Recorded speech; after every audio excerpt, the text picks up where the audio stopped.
सोच के काम नहीं शुरू किया काम शुरू किया बिकॉज मैंने सीगा कि हाँ अपने पैरों ते खड़े होना है घरदिਆਂ ਤੋਂ पैसे नहीं मंगने मैं फिल्म बनानी सी मैं घरदिਆਂ ਤੋਂ पैसे नहीं मंगना चाहती सी इस करके काम शुरू किया सीगा ਇਹ ਚੀਜ਼ਾਂ ਪਹਿਲਾਂ ਨਹੀਂ ਸਾਨੂੰ ਪਤਾ ਸੀਗੀਆਂ ਕਿ ਐਵੇਂ ਚੜ੍ਹਨਾ ਵੀ ਜ਼ਰੂਰੀ ਹੈ ਜਿਹੜੇ ਲੋਕ ਤੁਹਾਨੂੰ ਦਬਾਉਣ ਦੀ ਕੋਸ਼ਿਸ਼ ਕਰਦੇ ਆ ਬਟ ਫਿਰ ਤੁਸੀਂ ਉਸ ਸਿਚੁਏਸ਼ਨ 'ਚ ਕੀ ਕਰਨਾ ਹੈ ਕਿਵੇਂ ਆਪਣੇ ਆਪ ਨੂੰ ਦੱਸਣਾ ਹੈ ਕਿ ਕੋਈ ਫਰਕ ਨਹੀਂ ਪੈਂਦਾ ਫਰਕ ਤਾਂ ਉਹੀ ਪਵਾਉਣਗੇ ਤੁਹਾਨੂੰ ਨਹੀਂ ਪੈਣਾ ਚਾਹੀਦਾ ਖੁਦ ਫਰਕ ਤੁਹਾਡੇ 'ਚ ਕੌਨਫੀਡੈਂਸ ਹੋਣਾ ਚਾਹੀਦਾ ਅੱਗੋਂ ਬੋਲਣ ਦਾ ਹਾਂਜੀ ਕੀ ਪ੍ਰੋਬਲਮ ਹੈ ਦੱਸੋ ਪਰ ਜਦ ਕੰਮ ਕਰਨਾ ਸ਼ੁਰੂ ਕੀਤਾ ਨਾ ਫਿਰ ਸਮਝ ਆਇਆ ਕਿ ਅੱਛਾ ਆ ਵੀ ਹੁੰਦਾ ਹੈ ਇੱਕ ਬਿਜ਼ਨਸ ਖੋਲਣ ਲਈ ਕੁੜੀ 'ਚ ਐਫਰਟ ਨਹੀਂ ਪਾਇਆ ਜਾਂਦਾ ਸਮਝੋ ਗੱਲ ਸਾਡੇ 'ਚ ਪੈ ਗਿਆ ਸਾਡੇ ਘਰਦਿਆਂ ਨੇ ਪਾਤਾ ਅਸੀਂ ਆਪ ਪਾ ਲਿਆ ਉਹ ਅਲੱਗ ਵੱਖਰੀ ਗੱਲ ਰਹਿ ਗਈ ਤਾਂ ਹੀ ਅਸੀਂ ਅੱਜ ਬੈਠੇ ਹਾਂ ਸਾਡੇ ਨਾਲ ਗੱਲਾਂ ਬਾਤਾਂ ਕਰ ਰਹੇ ਹੋ ਉਸ ਦਿਨ ਮੈਂ ਉਹਦੀ ਹੈਲਪ ਕਰਾਣੀ ਸ਼ੁਰੂ ਕੀਤੀ ਬਸ ਉਹ ਹੈਲਪ ਕਰਾਣੀ ਸ਼ੁਰੂ ਕੀਤੀ ਫਿਰ ਮੇਰਾ ਇੰਟਰਸਟ ਪੈ ਗਿਆ ਮੈਨੂੰ ਬੇਕਿੰਗ ਵਧੀਆ ਲੱਗਣ ਲੱਗੀ ਫਿਰ ਮੈਂ ਮੇਕਅਪ ਵਾਲਾ ਆਈਡੀਆ ਦਿਮਾਗ ਚੋਂ ਕੱਢਤਾ ਮੈਂ ਕਿਹਾ ਉਹ ਮੰਮੀ ਕਰਨਗੇ ਠੀਕ ਹੈ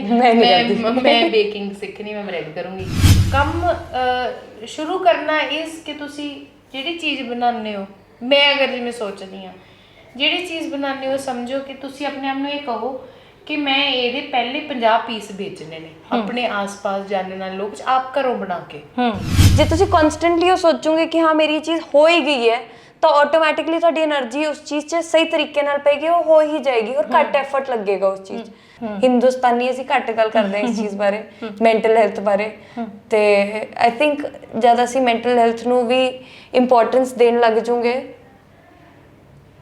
ਚੀਜ਼ਾਂ ਸੌਖੀਆਂ ਲੱਗਣ ਲੱਗ ਜਾਣਗੀਆਂ ਬਿਲਕੁਲ ਸਤਿ ਸ਼੍ਰੀ ਅਕਾਲ ਮੈਂ ਹਾਂ ਤੁਹਾਡੇ ਨਾਲ ਜਸਪ੍ਰੀਤ ਸਾਡੇ ਮਰਦ ਪ੍ਰਧਾਨ ਦੇਸ਼ ਦੇ ਵਿੱਚ ਇਹ ਧਾਰਨਾ ਬਣੀ ਹੋਈ ਆ ਕਿ ਜੇਕਰ ਕੋਈ ਬਿਜ਼ਨਸ ਕਰਨਾ ਹੈ ਜਾਂ ਕੋਈ ਨਵਾਂ ਕੰਮ ਸ਼ੁਰੂ ਕਰਨਾ ਹੈ ਤਾਂ ਉਹਦਾ ਥੰਮ ਇੱਕ ਮਰਦ ਹੋਣਾ ਚਾਹੀਦਾ ਹੈ ਅੱਜ ਦੇ ਟਾਈਮ ਦੇ ਵਿੱਚ ਬਹੁਤ ਸਾਰੀਆਂ ਐਗਜ਼ਾਮਪਲਸ ਇੱਦਾਂ ਦੀਆਂ ਨੇ ਜਿਸ ਨੇ ਇਸ ਧਾਰਨਾ ਨੂੰ ਗਲਤ ਠਹਿਰਾਇਆ ਹੈ ਤੇ ਇਹੋ ਜਿਹੀ ਇੱਕ ਐਗਜ਼ਾਮਪਲ ਸਾਡੇ ਨਾਲ ਮੌਜੂਦ ਹੈ ਨਵਨੀਤ ਐਂਡ ਮਨਪ੍ਰਿਆ ਸਤਿ ਸ਼੍ਰੀ ਅਕਾਲ ਬਹੁਤ ਬਹੁਤ ਸਵਾਗਤ ਹੈ ਥੈਂਕ ਯੂ ਜੀ ਮੈਨੂੰ ਪਤਾ ਨਹੀਂ ਸੀ ਪੈਟਰੀਆਰਕੀ ਨੂੰ ਪੰਜਾਬੀ 'ਚ ਕੀ ਕਹਿੰਦੇ ਥੈਂਕ ਯੂ ਹੁਣ ਪਤਾ ਚੱਲ ਗਿਆ ਜਿਵੇਂ ਕਿ ਮੈਂ ਦੱਸਿਆ ਕਿ ਧਾਰਨਾ ਬਣੀ ਹੋਈ ਆ ਕਿ ਥੰਮ ਇੱਕ ਮਰਦ ਹੋਣਾ ਚਾਹੀਦਾ ਹੈ ਕਿਉਂਕਿ ਉਹ ਹਰ ਇੱਕ ਚੀਜ਼ ਨੂੰ ਹੈਂਡਲ ਕਰ ਲੈਂਦਾ ਬਟ ਨਾਰੀ ਦੇ ਵਿੱਚ ਵੀ ਇੰਨੀ ਔਰਤ ਦੇ ਵਿੱਚ ਵੀ ਸ਼ਕਤੀ ਹੁੰਦੀ ਆ ਕਿ ਉਹ ਹਰ ਇੱਕ ਚੀਜ਼ ਨੂੰ ਮੈਨੇਜ ਕਰ ਸਕਦੀ ਹੈ ਜੇਕਰ ਉਹ ਘਰ ਚਲਾ ਸਕਦੀ ਆ ਤਾਂ ਉਹ ਸਭ ਕੁਝ ਕਰ ਸਕਦੀ ਆ ਤੇ ਇਹ ਧਾਰਨਾ ਗਲਤ ਸਾਬਿਤ ਹੋ ਗਈ ਹੈ ਉਹਦੀ ਐਗਜ਼ਾਮਪਲ ਤੁਸੀਂ ਹੋ ਇੱਕ ਕਿਵੇਂ ਦੇਖਦੇ ਹੋ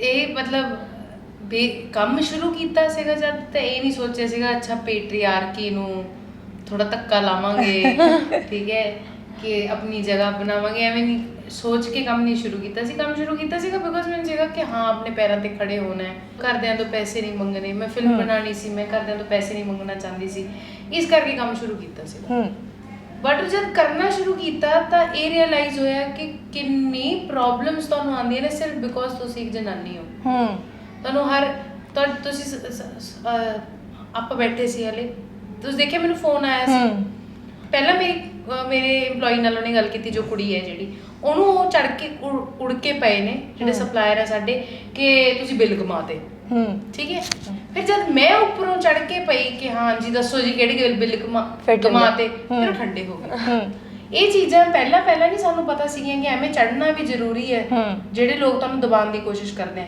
ਹੁਣ ਉਹਨਾਂ ਦਾ ਮਕਸਦ ਇਹ ਨਾ ਹੋਵੇ ਮੈਨੂੰ ਦਬਾਉਣ ਦਾ ਕਿ ਕੁੜੀ ਹੈ ਕਿ ਨਹੀਂ ਮੈਨੂੰ ਨਹੀਂ ਪਤਾ ਪਰ ਮੈਂ ਸੋਚ ਸਕਦੀ ਹਾਂ ਕਿ ਅਗਰ ਉਹ ਮੇਰੇ ਪਾਪਾ ਨਾਲ ਜਾਂ ਮੇਰੇ ਬ੍ਰਦਰ ਨਾਲ ਗੱਲ ਕਰ ਰਿਹਾ ਹੋਗਾ ਤਾਂ ਉਹ ਇਸੇ ਟੋਨ 'ਚ ਗੱਲ ਕਰੂਗਾ ਜਦ ਕਿ ਅਸੀਂ ਕਿੰਨੇ ਹਜ਼ਾਰਾਂ ਦਾ ਕੰਮ ਲੱਖਾਂ ਦਾ ਕੰਮ ਉਹਨਾਂ ਨਾਲ ਕਰਦੇ ਆ ਲੇਕਿਨ ਜਦ ਮੈਂ ਉੜ ਕੇ ਪਈ ਉਹਨੇ ਪਤਾ ਚੱਲ ਗਿਆ ਮੈਂ ਫੋਨ ਚੱਕ ਲਿਆ ਮੈਂ ਉੜ ਕੇ ਪਈ ਫਿਰ ਉਹ ਠੰਡਾ ਹੋ ਗਿਆ ਉਹਨੂੰ ਪਤਾ ਕਿ ਅੱਗੋਂ ਕੰਮ ਵੀ ਆਉਣਾ ਤਾਂ ਐਵੇਂ ਅਸੀਂ ਕਰ ਨਹੀਂ ਸਕਦੇ ਇਹੋ ਜਿਹੀਆਂ ਚੀਜ਼ਾਂ ਅਸੀਂ ਕੰਮ ਕਰਦੇ ਸਿੱਖੀਆਂ ਨੇ ਕੰਮ ਨੂੰ ਵਧਾਉਂਦੇ ਸਿੱਖੀਆਂ ਨੇ ਕਿ ਬਹੁਤ ਲੋਕ ਹੋਣਗੇ ਜੋ ਤੁਹਾਨੂੰ ਸਿਰਫ ਇੱਕ ਕੁੜੀ ਕਰਕੇ ਤੁਹਾਨੂੰ ਦਬਾਉਣ ਦੀ ਕੋਸ਼ਿਸ਼ ਕਰਨਗੇ ਪਰ ਫਿਰ ਤੁਸੀਂ ਉਸ ਸਿਚੁਏਸ਼ਨ 'ਚ ਕੀ ਕਰਨਾ ਹੈ ਕਿਵੇਂ ਆਪਣੇ ਆਪ ਨੂੰ ਦੱਸਣਾ ਹੈ ਕਿ ਕੋਈ ਫਰਕ ਨਹੀਂ ਪੈਂਦਾ ਫਰਕ ਤਾਂ ਉਹੀ ਪਵਾਉਣਗੇ ਤੁਹਾਨੂੰ ਨਹੀਂ ਪੈਣਾ ਚਾਹੀਦਾ ਖੁਦ ਫਰਕ ਤੁਹਾਡੇ 'ਚ ਕੌਨਫੀਡੈਂਸ ਹੋਣਾ ਚਾਹੀਦਾ ਅੱਗੋਂ ਬੋਲਣ ਦਾ ਹਾਂਜੀ ਕੀ ਪ੍ਰੋਬਲਮ ਹੈ ਦੱਸੋ ਫਿਰ ਉਹ ਆਪਣੇ ਆਪ ਠੰਡੇ ਹੋ ਜਾਂਦੇ ਫਿਰ ਕਹਿੰਦਾ ਹਾਂਜੀ ਮੈਡਮ ਭੇਜ ਦੇਣਾ ਫਿਰ ਮੈਨੂੰ ਫੋਨ ਤੇ ਕਹਿ ਰਿਹਾ ਸੀ ਹਾਂਜੀ ਭੇਜੋ ਮੈਂ ਕਿਹਾ ਫੇਰ ਹੀ ਪੈਸੇ ਦੇਵਾਂਗੇ ਅਸੀਂ ਫਿਰ ਇਹ ਚੀਜ਼ਾਂ ਕਰਕੇ 5 ਸਾਲ ਟੱਕਰਾਂ ਮਾਰ ਕੇ ਲੋਕਾਂ ਦੇ ਨਾਲ ਆਈਆਂ ਨੇ ਆਈ ਥਿੰਕ ਜਦ ਅਸੀਂ ਸ਼ੁਰੂ ਕੀਤਾ ਸੀਗਾ ਕੰਮ ਉਦੋਂ ਨਹੀਂ ਪਤਾ ਸੀਗਾ ਕਿੰਨਾ ਕੋਆਪਰੇਸ਼ਨ ਹੈ ਥੋੜਾ ਆਈਡੀਆ ਹੁੰਦਾ ਹੈ ਕਿਉਂਕਿ ਸੋਸ਼ਲ ਮੀਡੀਆ ਦੇਖਦੇ ਹੋ ਟੀਵੀ ਦੇਖਦੇ ਹੋ ਪਤਾ ਹੈ ਕਿ ਥੋੜਾ ਆਪਰੇਸ਼ਨ ਹੈ ਘਰ 'ਚ ਮਾੜਾ ਮੋਟਾ ਫੀਲ ਹੁੰਦਾ ਹੈ ਬਟ ਆਈ ਥਿੰਕ ਕਿਉਂਕਿ ਅਸੀਂ ਪ੍ਰਿਵਿਲੇਜ ਬੈਕਗ੍ਰਾਉਂਡ ਤੋਂ ਸੀਗੇ, ਘੱਟ ਵਾਦੀ ਆਪਰੇਸ਼ਨ ਦਿਖਿਆ ਸਾਨੂੰ, ਪਰ ਜਦ ਕੰਮ ਕਰਨਾ ਸ਼ੁਰੂ ਕੀਤਾ ਨਾ ਫਿਰ ਸਮਝ ਆਇਆ ਕਿ ਅੱਛਾ ਆ ਵੀ ਹੁੰਦਾ ਹੈ, ਸਾਨੂੰ ਇਸ ਚੀਜ਼ ਲਈ ਵੀ ਖੜੇ ਹੋਣਾ ਪਏਗਾ। ਕੋਈ ਮੈਨੂੰ ਸੀਰੀਅਸਲੀ ਲਵੇ ਉਸ ਚੀਜ਼ ਲਈ ਵੀ ਮੈਨੂੰ ਆਪਣਾ ਫੁੱਟ ਡਾਊਨ ਕਰਕੇ ਕਹਿਣਾ ਪਏਗਾ ਕਿ ਹਾਂ ਮੈਨੂੰ ਸੀਰੀਅਸ ਲਓ। ਕਿ ਮੈਂ ਕੰਮ ਕਰਦੀ ਹਾਂ, ਮੈਨੂੰ seriously ਕੰਮ ਕਰਨ ਦੇ ਨਾਲ ਨਾਲ ਹੋਰ ਵੀ ਬੜੇ ਚੈਲੰਜ ਹੁੰਦੇ ਨੇ ਕੁੜੀਆਂ ਦੇ ਲਈ ਖਾਸ ਕਰ, ਹੈ ਨਾ? ਬਿਲਕੁਲ ਹੁੰਦੇ ਆ ਚੈਲੰਜਸ ਜਿਵੇਂ ਵਿਆਹ ਦਾ ਪ੍ਰੈਸ਼ਰ, ਠੀਕ ਹੈ। ਬਿਫੋਰ ਤੁਸੀਂ ਮੈਨੂੰ ਕਹੋ ਕਿ ਤੁਹਾਨੂੰ ਆਪਣੇ ਬਣਾ ਨੇ ਸਾਰੇ ਪੁੱਛਦੇ ਹੀ ਹੈ ਸਾਡੇ ਤੋਂ ਕਿ ਕਰਦੇ ਨਾ, ਪੁੱਛਣ ਆਸ-ਪਾਸ ਵਾਲੇ ਪੁੱਛਦੇ ਨੇ, ਰਿਸ਼ਤੇਦਾਰ ਪੁੱਛਦੇ ਆ ਫੋਨ ਕਰਕੇ ਵਿਆਹ ਕਦ ਕਰ ਰਹੇ ਹੋ, ਇਹ ਮਨੂੰ ਦਾ ਵਿਆਹ ਕਦ ਕਰਾਉਣਾ, ਫਿਰ ਮਨੂੰ ਦਾ ਵਿਆਹ ਕਦ ਕਰਾਉਣਾ। ਤਾਂ ਮੁੰਡੇ ਦੇ ਟਾਈਮ ਤੇ ਨਹੀਂ ਪੁੱਛਿਆ ਜਾਂਦਾ ਕਦ ਵਿਆਹ ਕਰਾਉਣਾ, ਉਹ ਪਹਿਲਾਂ ਸੈਟਲ ਹੋ ਜਾਏਗਾ ਫਿਰ ਸੋਚਾਂਗੇ।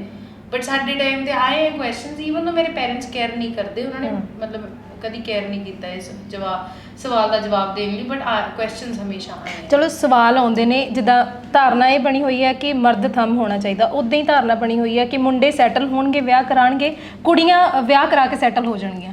ਹਾਂ ਬਿਲਕੁਲ, ਇਹ ਸੋਚਿਆ ਜਾਂਦਾ ਇਹ ਕਰ ਦੇਣਗੇ। ਹਾਂ, ਮੁੰਡਾ ਕਮਾਉਂਦਾ ਹੋਊਗਾ, ਕੁੜੀ ਕੰਮ ਵੀ ਕਰ ਲੇਗੀ, ਘਰ ਦਾ ਤਾਂ ਚੱਲ ਜੂਗਾ। ਇਹ ਪ੍ਰੋਬਲਮ ਆਈ ਥਿੰਕ ਇਸ ਲਈ ਵੀ ਹੈ ਕਿਉਂਕਿ ਵਿਆਹ ਕਰਨ ਤੋਂ ਬਾਅਦ ਆਪਣਾ ਘਰ ਕੌਣ ਛੱਡਦਾ ਹੈ? ਕੁੜੀ ਛੱਡਦੀ ਹੈ ਨਾ। ਜਿਵੇਂ ਹੁਣ ਮੈਂ ਇਸ ਟਾਈਮ ਪਟਿਆਲੇ ਆ, ਠੀਕ ਹੈ, ਤੇ ਲੈਟਸ ਸੇ ਕਿ ਮੇਰੇ ਘਰ ਦੇ ਵੀ ਪਟਿਆਲੇ ਰਹਿੰਦੇ ਆ ਤੇ ਮੈਂ ਇੱਥੇ ਕੰਮ ਕਰ ਰਹੀ, ਮੈਂ ਆਪਣਾ ਸੈਟਅਪ ਕਰ ਲਿਆ ਬਿਜ਼ਨਸ। ਹੁਣ ਘਰ ਦੇ ਹੋਰ ਸੁਸਾਇਟੀ ਦੇ ਦਿਮਾਗ 'ਚ ਇਹ ਹੁੰਦਾ ਹੈ ਕਿ ਇਹ ਤਾਂ ਕੁੜੀ ਇੱਥੇ ਹੀ ਸੈਟਲ ਹੋ ਗਈ, ਜੇ ਇਹਦਾ ਵਿਆਹ ਬੈਂਗਲੌਰ ਹੋ ਗਿਆ ਫਿਰ ਕੀ ਕਰੇਗੀ, ਸਾਰਾ ਬਿਜ਼ਨਸ ਰੁਲ ਜਾਏਗਾ, ਕੰਮ ਬੰਦ ਕਰੇਗੀ। ਇੰਨਾ ਸਾਰਾ ਪੈਸਾ ਐਫਰਟ ਲਗਾਇਆ, ਕਿਸ ਲਈ ਲਗਾਇਆ? ਕਿਉਂਕਿ ਇਹਨੇ ਤਾਂ ਵਿਆਹ ਕਰਕੇ ਕਿਸੇ ਹੋਰ ਸਿਟੀ 'ਚ ਜਾਣਾ ਹੈ, ਫਿਰ ਕੀ ਫਾਇਦਾ ਲਗਾਉਣ ਦਾ? ਆਈ ਥਿੰਕ ਇਹ ਪ੍ਰੋਬਲਮ ਬਹੁਤ ਆਉਂਦੀ ਹੈ ਕਿਉਂਕਿ ਕੁੜੀ ਨੂੰ ਹੀ ਆਪਣਾ ਘਰ ਛੱਡ ਕੇ ਕਿਸੇ ਹੋਰ ਲੋਕੇਸ਼ਨ ਤੇ ਜਾ ਕੇ ਸ਼ਿਫਟ ਹੋਣਾ ਪੈਂਦਾ ਹੈ ਸੈਟਲ ਹੋਣ ਲਈ, ਤੇ ਕੁੜੀ ਦਾ ਕਰੀਅਰ ਇਸ ਲਈ ਬੈਕ ਸੀਟ ਲੈ ਲੈਂਦਾ ਹੈ, ਜਦੋਂ ਕਿ ਮੁੰਡੇ ਦਾ ਕਰੀਅਰ ਪਹਿਲਾਂ ਹੁੰਦਾ ਹੈ ਫਿਰ ਉਹਦਾ ਵਿਆਹ ਹੁੰਦਾ ਹੈ। ਐਫਰਟ ਹੀ ਨਹੀਂ ਪਾਉਂਦੇ ਕਰਦੇ ਕੁੜੀ ਨੂੰ ਸੈੱਟ ਕਰਨ ਦੇ ਵਿੱਚ, ਅਨਲੈਸ ਐਂਡ ਅੰਟਿਲ ਕੋਈ ਗਵਰਨਮੈਂਟ ਜੌਬ ਹੈ, ਸਮਝ ਰਹੇ ਹੋ? ਟੀਚਰ ਦੀ ਜੌਬ ਹੈ ਜਿਹੜੀ ਪ੍ਰੋਬਬਲੀ ਜਾਂ ਤਾਂ ਟ੍ਰਾਂਸਫਰ ਲੈ ਸਕਦੀ ਹੈ ਵਿਆਹ ਤੋਂ ਬਾਅਦ, ਜਾਂ ਕੁਝ ਹੋਰ ਕਰ ਸਕਦੀ ਹੈ। ਇੱਕ ਬਿਜ਼ਨਸ ਖੋਲਣ ਲਈ ਕੁੜੀ 'ਚ ਐਫਰਟ ਨਹੀਂ ਪਾਇਆ ਜਾਂਦਾ, ਸਮਝੋ ਗੱਲ। ਸਾਡੇ 'ਚ ਪੈ ਗਿਆ, ਸਾਡੇ ਘਰਦਿਆਂ ਨੇ ਪਾਤਾ, ਅਸੀਂ ਆਪ ਪਾ ਲਿਆ, ਉਹ ਅਲੱਗ ਵੱਖਰੀ ਗੱਲ ਰਹੇਗੀ, ਤਾਂ ਹੀ ਅਸੀਂ ਅੱਜ ਬੈਠੇ ਹਾਂ, ਤੁਸੀਂ ਸਾਡੇ ਨਾਲ ਗੱਲਾਂ ਬਾਤਾਂ ਕਰ ਰਹੇ ਹੋ। ਬਟ ਯੂਜੂਅਲੀ ਕੁੜੀ ਨੂੰ ਸੈਟਲ ਕਰਨ ਲਈ ਉਹਦੇ ਲਈ ਬਿਜ਼ਨਸ ਨਹੀਂ ਸੋਚਿਆ ਜਾਂਦਾ। ਅੱਛਾ ਜੀ ਅਸੀਂ ਇਹਨੂੰ ਬਿਜ਼ਨਸ ਖੋਲ ਕੇ ਦੇਵਾਂਗੇ, ਕੱਲ ਇਹਨੇ ਕਿਤੇ ਹੋਰ ਚਲ ਜਾਣਾ, ਇਹੀ ਸੋਚਦੇ ਨੇ ਕਿ ਜਦ ਚਲੀ ਜੂਗੀ ਸਹੁਰੇ ਘਰ ਜਾ ਕੇ ਦੇਖੂਗੀ ਕੀ ਕਰਨਾ ਹੈ ਅੱਗੇ। ਆਈ ਥਿੰਕ ਕੁੜੀਆਂ 'ਚ ਇਨਵੈਸਟਮੈਂਟ ਕਰਨਾ ਲੋਕਾਂ ਨੂੰ ਔਰ ਸੋਸਾਇਟੀ ਨੂੰ ਵੇਸਟੇਜ ਲੱਗਦਾ ਹੈ। ਇਹ ਸੋਚ ਬਣੀ ਹੋਈ ਆ ਇਹ, ਬਟ ਇਦਾਂ ਨਹੀਂ ਆ ਕਿਉਂਕਿ ਅੱਜ ਕੱਲ੍ਹ ਤਾਂ ਡਿਜੀਟਲ ਹੈ ਸਭ ਕੁਝ। ਜਿੱਦਾਂ ਤੁਹਾਡਾ ਵੀ ਵਰਕ ਆਨਲਾਈਨ ਆ, ਜੇ ਵਿਆਹ ਵੀ ਕਿਤੇ ਹੋਰ ਹੋ ਜਾਂਦਾ ਤਾਂ ਕੰਮ ਤਾਂ ਸਟਾਰਟ ਹੀ ਰਹਿਣਾ, ਉਹ ਤਾਂ ਮੇਬੀ ਚੱਲਦਾ ਹੀ ਰਹਿਣਾ ਜਿੱਦਾਂ ਹੁਣ ਚੱਲ ਰਿਹਾ, ਉਹ ਤੋਂ ਵਧੀਆ ਪ੍ਰੋਗਰੈਸ ਕਰੇ ਅੱਗੇ। ਮੈਂ ਤਾਂ ਇਹ ਕਹਿੰਦੀ ਡਿਜੀਟਲ ਨਹੀਂ ਕੰਮ ਹੋਣਾ ਚਾਹੀਦਾ, ਪਤੀ ਨੂੰ ਇੱਧਰ ਸ਼ਿਫਟ ਹੋਣਾ ਚਾਹੀਦਾ। ਮੇਰਾ ਕੁਐਸਚਨ ਇਹ ਹੈ ਕਿ ਹਸਬੈਂਡ ਵਾਈਫ ਜਾਂ ਵਾਈਫ ਮਤਲਬ ਅੱਜ ਕੱਲ ਤਾਂ ਕੋਈ ਵੀ ਵਿਆਹ ਕਰ ਸਕਦਾ ਹੈ ਨਾ, ਉਹਨਾਂ ਦੋਨਾਂ ਨੂੰ ਮਿਊਚੁਅਲ ਅੰਡਰਸਟੈਂਡਿੰਗ ਤੇ ਆਉਣਾ ਚਾਹੀਦਾ। ਸੋਸਾਇਟੀ ਨੂੰ ਨਹੀਂ ਇਸ ਚੀਜ਼ 'ਚ ਇੰਟਰਪਟ ਕਰਨਾ ਚਾਹੀਦਾ ਕਿ ਕੌਣ ਕਿੱਥੇ ਮੂਵ ਕਰ ਰਿਹਾ ਹੈ, ਜਾਂ ਫਿਰ ਆਪਾਂ ਦੋਨੋਂ ਇੱਕ ਡਿਫਰੈਂਟ ਸਿਟੀ 'ਚ ਆ ਰਹੇ ਹਾਂ ਕਿਉਂਕਿ ਦੋਨਾਂ ਦਾ ਸਟਰਗਲ ਅਲੱਗ ਹੋਏਗਾ, ਜਾਂ ਫਿਰ ਤੂੰ ਮੇਰੇ ਕੋਲ ਆ ਜਾ, ਮੈਂ ਤੇਰੇ ਕੋਲ ਆ ਜਾਂਦੀ ਹੈ। ਇਹ ਚੀਜ਼ ਜੋ ਲੋਕ ਵਿਆਹ ਕਰ ਰਹੇ ਆ ਉਹਨਾਂ ਦੀ ਅੰਡਰਸਟੈਂਡਿੰਗ ਹੈ, ਸੋਸਾਇਟੀ ਦੀ ਨਹੀਂ ਹੈ। ਉਹਨਾਂ ਦਾ ਕੰਮ ਵੀ ਨਹੀਂ ਹੈ ਕਿਤੇ, ਉਹਨਾਂ ਦੀ ਮਤਲਬ ਜਿੱਦਾਂ ਆਪਾਂ ਪਰਵਾਹ ਕਰਦੇ ਆ ਉਹ ਚੀਜ਼ ਦੀ ਲੋੜ ਵੀ ਨਹੀਂ ਹੈ ਕਿਤੇ, ਕਿਉਂਕਿ ਅੱਗੇ ਉਹਨਾਂ ਦੇ ਕਿਤੇ ਕੰਮ ਵੀ ਨਹੀਂ ਆਉਣਾ। ਇਹ ਤੁਹਾਡੀ ਅੰਡਰਸਟੈਂਡਿੰਗ ਹੈ, ਤੁਸੀਂ ਲਾਈਫ ਟਾਈਮ ਜਿਹੜਾ ਹੈਗਾ ਇਕੱਠੇ ਰਹਿਣਾ ਹੈ, ਤੁਹਾਡੇ ਬੱਚੇ, ਤੁਹਾਡਾ ਫਿਊਚਰ, ਸਾਰਾ ਕੁਝ ਉਹ ਚੀਜ਼ ਮੈਟਰ ਕਰਦੀ ਹੈ, ਸਮਾਜ ਨਹੀਂ ਮੈਟਰ ਕਰਦਾ। ਬਿਲਕੁਲ, ਜੇ ਟਾਈਮ ਮਾੜਾ ਆਉਂਦਾ ਵੀ ਹੈ ਤਾਂ ਸਮਾਜ ਨੇ ਤਾਂ ਟਾਟਾ ਬਾਏ ਬਾਏ ਕਹਿ ਦੇਣੀ ਹੈ। ਜੇ ਤੁਸੀਂ ਚੰਗਾ ਕਰੋਗੇ ਉਹਨਾਂ ਨੇ ਤਾਂ ਵੀ ਬੋਲਣਾ, ਮਾੜਾ ਕਰੋਗੇ ਤਾਂ ਵੀ ਬੋਲਣਾ। ਚਲੋ ਆਪਾਂ ਹਾਂਜੀ ਬਿਲਕੁਲ, ਆਪਾਂ ਥੋੜੀਆਂ ਗੱਲਾਂ ਹੈ ਨਾ ਹੋਰ ਪਾਸੇ ਲੈ ਗਏ, ਤੇ ਮੈਂ ਮੇਰਾ ਪਰਪਸ ਸੀਗਾ ਕਿ ਇੱਥੇ ਆਏ ਆ, ਤੇ ਕਿਉਂਕਿ ਤੁਹਾਨੂੰ 5 ਸਾਲ ਹੋ ਗਿਆ ਤੁਸੀਂ ਇਹ ਬਿਜ਼ਨਸ ਕਰ ਰਹੇ ਹੋ, ਹੈ ਨਾ, ਵੀ ਇੱਕ ਐਗਜ਼ਾਮਪਲ ਸੈੱਟ ਕੀਤੀ ਆ। ਬਹੁਤ ਸਾਰੀਆਂ ਕੁੜੀਆਂ ਹੋਣਗੀਆਂ ਤੁਹਾਡੇ ਵਰਗੀਆਂ ਜਿਨ੍ਹਾਂ ਦਿਮਾਗ ਵਿੱਚ ਹੋਊਗਾ ਵੀ ਬਿਜ਼ਨਸ ਕਰਦੇ ਆ, ਹੈ ਨਾ, ਬਹੁਤ ਆਈਡੀਆਜ਼ ਲੇਡੀਜ਼ ਦੇ ਦਿਮਾਗ ਦੇ ਵਿੱਚ ਜ਼ਿਆਦਾ ਹੁੰਦੇ ਆ ਹਨਾ। ਤੇ ਬਟ ਕਿਤੇ ਨਾ ਕਿਤੇ ਉਹਨਾਂ ਨੂੰ ਇਹ ਹੋਊਗਾ ਕਿ ਮੈਂ ਇਕੱਲੀ ਕਿਵੇਂ ਕਰਾਂਗੀ, ਮੈਂ ਜੇ ਸਟਾਰਟ ਵੀ ਕਰਦੀ ਹਾਂ ਤੇ ਅੱਗੇ ਕਿਵੇਂ ਜਾਊਂਗੀ। ਤੇ ਉਸ ਪਰਪਸ ਦੇ ਨਾਲ ਮੈਂ ਚਾਹੁੰਦੀ ਸੀਗੀ ਕਿ ਤੁਹਾਡੇ ਨਾਲ ਗੱਲਬਾਤ ਕੀਤੀ ਜਾਵੇ ਤਾਂ ਜਿਹੜੀਆਂ ਹੋਰ ਕੁੜੀਆਂ ਨੇ ਉਹਨਾਂ ਨੂੰ ਵੀ ਹੌਸਲਾ ਅਫਜ਼ਾਈ ਹੋਵੇ ਉਹਨਾਂ ਦੀ, ਉਹ ਵੀ ਅੱਗੇ ਵੱਧ ਸਕਣ। ਸੋ ਕਿਵੇਂ ਤੁਹਾਡੀ ਸ਼ੁਰੂਆਤ ਹੁੰਦੀ ਹੈ, ਕਿਉਂਕਿ ਤੁਹਾਡਾ ਵੀ ਸਟੱਡੀ ਜਿਹੜੀ ਹੈਗੀ ਆ ਉਹ ਡਿਫਰੈਂਟ ਹੈ, ਤੁਹਾਡੀ ਵੀ ਡਿਫਰੈਂਟ ਹੈ। ਇੱਕ ਟਰਨਿੰਗ ਪੁਆਇੰਟ ਰਿਹਾ ਤੁਹਾਡਾ ਇੱਧਰ ਆਉਣਾ ਹੈ ਨਾ, ਕੇਕ ਨੂੰ ਸ਼ੁਰੂ ਕਰਨਾ, ਕਿਵੇਂ ਸਟਾਰਟਿੰਗ ਹੁੰਦੀ ਹੈ ਇਹਦੀ? ਕੇਕ ਦੀ ਸਟਾਰਟਿੰਗ ਐਵੇਂ ਹੁੰਦੀ ਹੈ ਕਿ ਮੈਂ ਫਿਲਮ ਮੇਕਿੰਗ ਕਰਕੇ ਵਾਪਸ ਆਈ ਸੀ, ਮੈਂ ਬਣਾਉਣੀ ਸੀ ਫਿਲਮ ਔਰ ਮੈਨੂੰ ਚਾਹੀਦੇ ਸੀ ਪੈਸੇ ਉਹਦੇ ਲਈ। ਤਾਂ ਮੈਨੂੰ ਸੀਗਾ ਕਿ ਹੁਣ ਮੈਂ ਕੰਮ ਲੱਭਾਂ ਕੀ ਕਰਨਾ ਹੈ। ਪਹਿਲਾਂ ਮੈਂ ਮੇਰੇ ਮਦਰ ਮੇਕਅਪ ਆਰਟਿਸਟ ਹੈ, ਮੈਂ ਆਪਣੀ ਮੰਮੀ ਨਾਲ ਮੇਕਅਪ ਸਿੱਖਣ ਲੱਗ ਗਈ ਸੀ ਕਿ ਮੈਂ ਫ੍ਰੀਲਾਂਸ ਮੇਕਅਪ ਕਰੂੰਗੀ, ਪੈਸੇ ਕਮਾਉਂਗੀ, ਉਸ ਤੋਂ ਬਣਾਉਂਗੀ ਫਿਲਮ। ਠੀਕ ਹੈ, ਬਹੁਤ ਲੌਂਗ ਸ਼ਾਟ ਸੀਗਾ। ਉਸ ਤੋਂ ਬਾਅਦ ਮੇਰੇ ਪਾਪਾ ਗਏ ਹੋਏ ਸੀ ਬ੍ਰੈਡਸ ਵਗੈਰਾ ਦਾ ਕੰਮ ਸਿੱਖਣ, ਬੇਕਰੀ ਦਾ ਕੰਮ ਸਿੱਖਣ, ਤਾਂ ਸਿੱਖ ਕੇ ਆਏ ਹੋਏ ਸੀਗੇ ਔਰ ਮੇਰਾ ਬ੍ਰਦਰ ਉਹਨਾਂ ਨਾਲ ਕਰਾ ਰਿਹਾ ਸੀ ਥੋੜਾ ਬਹੁਤਾ। ਬਸ ਇੱਕ ਦਿਨ ਐਵੇਂ ਘਰ 'ਚ ਲੜਾਈ ਹੋਈ ਤੇ ਮੈਂ ਕਿਹਾ ਚੱਲ ਮੈਂ ਆਪਣੇ ਬ੍ਰਦਰ ਨੂੰ ਕਿਹਾ ਮੈਂ ਤੇਰੀ ਅੱਜ ਹੈਲਪ ਕਰਾ ਦਿੰਦੀ ਹਾਂ। ਠੀਕ ਹੈ, ਉਸ ਦਿਨ ਮੈਂ ਉਹਦੀ ਹੈਲਪ ਕਰਾਉਣੀ ਸ਼ੁਰੂ ਕੀਤੀ। ਬਸ ਉਹ ਹੈਲਪ ਕਰਾਉਣੀ ਸ਼ੁਰੂ ਕੀਤੀ, ਫਿਰ ਮੇਰਾ ਇੰਟਰਸਟ ਪੈ ਗਿਆ, ਮੈਨੂੰ ਬੇਕਿੰਗ ਵਧੀਆ ਲੱਗਣ ਲੱਗੀ। ਫਿਰ ਮੈਂ ਮੇਕਅਪ ਵਾਲਾ ਆਈਡੀਆ ਦਿਮਾਗ ਚੋਂ ਕੱਢਤਾ, ਮੈਂ ਕਿਹਾ ਉਹ ਮੰਮੀ ਕਰਨਗੇ। ਠੀਕ ਹੈ, ਮੈਂ ਬੇਕਿੰਗ ਸਿੱਖਣੀ, ਮੈਂ ਬ੍ਰੈਡ ਕਰੂੰਗੀ। ਮੈਂ ਸਿੱਖਣੀ ਸ਼ੁਰੂ ਕੀਤੀ। ਫਿਰ ਹੌਲੀ ਹੌਲੀ ਸਿੱਖਦੇ ਇਹ ਹੋਇਆ ਕਿ ਪਾਪਾ ਬ੍ਰਦਰ ਸਾਰੇ ਨਿਕਲ ਗਏ ਇਕੁਏਸ਼ਨ ਚੋਂ ਔਰ ਕੇਕਸ ਬਣਾਉਣੇ ਸ਼ੁਰੂ ਕਰਤੇ। ਕੇਕਸ ਹਫਤੇ 'ਚ 1-2 ਕੇਕਸ ਆਸ-ਪਾਸ ਜਾਣ ਪਛਾਣ ਵਾਲੇ ਲੋਕਾਂ ਨੂੰ, ਮੰਮੀ ਦਾ ਸੈਲੂਨ ਸੀਗਾ ਉੱਥੇ ਹੀ ਰੱਖਤੇ ਕੇਕ 1-2 ਬਣਾ ਕੇ, ਤਾਂ ਲੋਕ ਦੇਖਦੇ ਸੀ, ਉੱਥੋਂ ਆਰਡਰ ਪਲੇਸ ਕਰਦੇ ਸੀਗੇ। ਹੁਣ ਇੱਥੇ ਕਹਿੰਦੀ ਹੈ ਕਿ ਆਰਡਰ ਪਲੇਸ ਕਰਦੇ ਸੀ, ਫਿਰ ਅਸੀਂ ਜਾਣਨ ਲੱਗ ਗਏ ਲੋਕ ਕਿ ਅੱਛਾ ਇਹ ਵੀ ਕੇਕ ਬਣਾਉਂਦੇ, ਇਹ ਵੀ ਕੇਕ ਬਣਾਉਂਦੇ ਆ। ਫਿਰ ਸੋਸ਼ਲ ਮੀਡੀਆ ਦੀ ਪ੍ਰੈਜ਼ੈਂਸ ਬਣਾਉਣੀ ਸ਼ੁਰੂ ਕੀਤੀ, ਫਿਰ ਉਹਦੇ ਬਾਰੇ ਸਮਝਿਆ ਕਿ ਕਿਆ ਹੁੰਦਾ ਸੋਸ਼ਲ ਮੀਡੀਆ, ਕਿਵੇਂ ਵੇਚੀ ਜਾਂਦੀ ਹੈ ਚੀਜ਼। ਇਸ ਤੋਂ ਇਹ ਸਾਰੀ ਸਮਝ ਲੈ ਕੇ ਆਈ, ਮੈਂ ਕੋਰਸਿਸ ਕੀਤੇ, ਤਦ ਤੱਕ ਇਹ ਵੀ ਆ ਗਈ ਸੀਗੀ। ਫਿਰ ਐਵੇਂ ਵੱਧਦਾ ਹੌਲੀ ਸਟੈਪਸ ਲਿੱਤੇ ਔਰ ਫਿਰ ਵੱਧਦਾ ਹੁੰਦਾ ਗਿਆ। ਤੁਸੀਂ ਜਿਵੇਂ ਕਹਿ ਰਹੇ ਹੋ ਕਿ ਕਿਸੇ ਨੇ ਜੇ ਕੰਮ ਸ਼ੁਰੂ ਕਰਨਾ ਉਹ ਕਿਵੇਂ ਕਰਨ, ਮੈਂ ਇਹ ਕਹਿ ਰਹੀ ਹਾਂ ਕਿ ਕੰਮ ਸ਼ੁਰੂ ਕਰਨਾ ਇਸ ਕਿ ਤੁਸੀਂ ਜਿਹੜੀ ਚੀਜ਼ ਬਣਾਉਂਦੇ ਹੋ, ਮੈਂ ਅਗਰ ਜਿਵੇਂ ਸੋਚਦੀ ਹਾਂ ਜਿਹੜੀ ਚੀਜ਼ ਬਣਾਉਂਦੇ ਹੋ, ਸਮਝੋ ਕਿ ਤੁਸੀਂ ਆਪਣੇ ਆਪ ਨੂੰ ਇਹ ਕਹੋ ਕਿ ਮੈਂ ਇਹਦੇ ਪਹਿਲੇ 50 ਪੀਸ ਵੇਚਣੇ ਨੇ ਆਪਣੇ ਆਸ-ਪਾਸ ਜਾਣਨ ਵਾਲੇ ਲੋਕ ਆਪ ਘਰੋਂ ਬਣਾ ਕੇ। ਠੀਕ ਹੈ ਨਾ, ਬਸ ਉਹ ਜੇ 50 ਪੀਸ ਵਿਕ ਗਏ, ਫਿਰ ਉਹ 50 ਦੇ 500 ਕਦ ਹੋ ਜਾਣਗੇ ਪਤਾ ਨਹੀਂ ਚੱਲਦਾ। ਉਹ 50 ਪਹਿਲੇ ਵੇਚਣੇ ਮੁਸ਼ਕਿਲ ਹੈ ਔਰ ਇੰਪੋਰਟੈਂਟ ਹੈ। ਕਿਆ ਤੁਹਾਡਾ ਮਨ ਹਟ ਜਾਏਗਾ ਉਹ 50 ਵੇਚਣ ਤੋਂ ਪਹਿਲਾਂ? ਜੇ ਤੁਹਾਡਾ ਉਹ 50 ਵੇਚਣ ਤੋਂ ਪਹਿਲਾਂ ਮਨ ਹਟ ਗਿਆ, ਫਿਰ ਤੁਸੀਂ ਕਰ ਨਹੀਂ ਸਕਦੇ ਉਹ ਕੰਮ। ਇਹ ਕੰਮ ਹੈ ਨਹੀਂ ਫਿਰ ਤੁਹਾਡੇ ਲਈ। ਜੇ ਤੁਹਾਨੂੰ ਰੀਅਲੀ ਪਸੰਦ ਹੈ ਕੰਮ, ਫਿਰ ਤੁਸੀਂ ਉਹ 50-100 ਜੇ ਵੱਡੀ ਲੀਪ ਲੈਣੀ ਹੈ ਤਾਂ 100 ਪੀਸ ਸੋਚੋ ਕਿ ਆਹ 100 ਪੀਸ ਮੈਂ 100 ਕੇਕ ਬਣਾਉਣੇ ਨੇ, ਇਹ 100 ਕੇਕ ਮੈਂ ਵੇਚਣੇ 1 ਸਾਲ ਦੇ ਅੰਦਰ। ਕਿਸ ਨੂੰ ਵੇਚਣੇ, ਕਿੰਨੇ ਦੇ ਵੇਚਣੇ, ਕੋਈ ਫਰਕ ਨਹੀਂ ਪੈਂਦਾ, ਪਰ ਮੈਂ ਵੇਚਣੇ ਨੇ। ਜਦ ਤੱਕ 100 ਨਹੀਂ ਵੇਚਦੀ ਤਦ ਤੱਕ ਮੈਂ ਸੋਚੂਗੀ ਨਹੀਂ ਮੈਂ ਕੰਮ ਇਹ ਕਰਨਾ ਹੈ ਅੱਗੇ ਕਿ ਨਹੀਂ ਕਰਨਾ। ਜਦ 100 ਵਿਕ ਗਿਆ, ਆਪਣੇ ਆਪ ਕੰਮ ਕਿਤੇ ਦਾ ਕਿਤੇ ਪਹੁੰਚ ਜਾਏਗਾ, ਤੁਹਾਨੂੰ ਸਮਝ ਵੀ ਨਹੀਂ ਆਣੀ ਕਿਵੇਂ ਹੋ ਗਿਆ। ਬਟ ਆਈ ਥਿੰਕ ਕੋਈ ਐਕਚੁਅਲ ਫਾਰਮੂਲਾ ਤਾਂ ਨਹੀਂ ਹੈ ਸਕਸੈਸ ਦਾ, ਬਟ ਇੱਕ ਬਹੁਤ ਇੰਪੋਰਟੈਂਟ ਐਲੀਮੈਂਟ ਜੋ ਹੈ ਕਿ ਤੁਹਾਨੂੰ ਪੋਜ਼ਿਟਿਵ ਐਟੀਟਿਊਡ ਰੱਖਣਾ ਪਏਗਾ। ਤੁਸੀਂ ਜਿਵੇਂ ਕਹਿ ਰਹੀ ਹੈ ਕਿ 50 ਕੇਕ 100 ਕੇਕ, ਤੁਹਾਨੂੰ ਕਨਸਟੈਂਟਲੀ ਸੋਚਣਾ ਪਏਗਾ ਹਾਂ ਮੇਰੇ ਤਾਂ ਵਿਕ ਗਏ। ਜੇ ਤੁਸੀਂ ਕਨਸਟੈਂਟਲੀ ਉਹ ਸੋਚੋਗੇ ਕਿ ਹਾਂ ਮੇਰੀ ਚੀਜ਼ ਹੋ ਹੀ ਗਈ ਹੈ, ਤਾਂ ਆਟੋਮੈਟਿਕਲੀ ਤੁਹਾਡੀ એનર્ਜੀ ਉਸ ਚੀਜ਼ 'ਚ ਸਹੀ ਤਰੀਕੇ ਨਾਲ ਪਏਗੀ, ਉਹ ਹੋ ਹੀ ਜਾਏਗੀ ਔਰ ਘੱਟ ਐਫਰਟ ਲੱਗੇਗਾ ਉਸ ਚੀਜ਼ 'ਚ। ਜੇ ਤੁਸੀਂ ਆ ਸੋਚਦੇ ਰਹੋਗੇ ਹਾਏ ਕਿਵੇਂ, ਫਿਰ ਜਿੰਨਾ ਜ਼ੋਰ ਲੱਗਣਾ ਸੀ ਨਾ ਉਹ ਤੋਂ ਦੁੱਗਣਾ ਲੱਗੇਗਾ। ਤਾਂ ਇੱਕ ਪੋਜ਼ਿਟਿਵ ਐਟੀਟਿਊਡ, ਦੂਜਾ ਆਪਣੀ ਮੈਂਟਲ ਹੈਲਥ ਨੂੰ ਨਾ ਇੰਪੋਰਟੈਂਸ ਦੇਣਾ ਬਹੁਤ ਇੰਪੋਰਟੈਂਟ ਹੈ।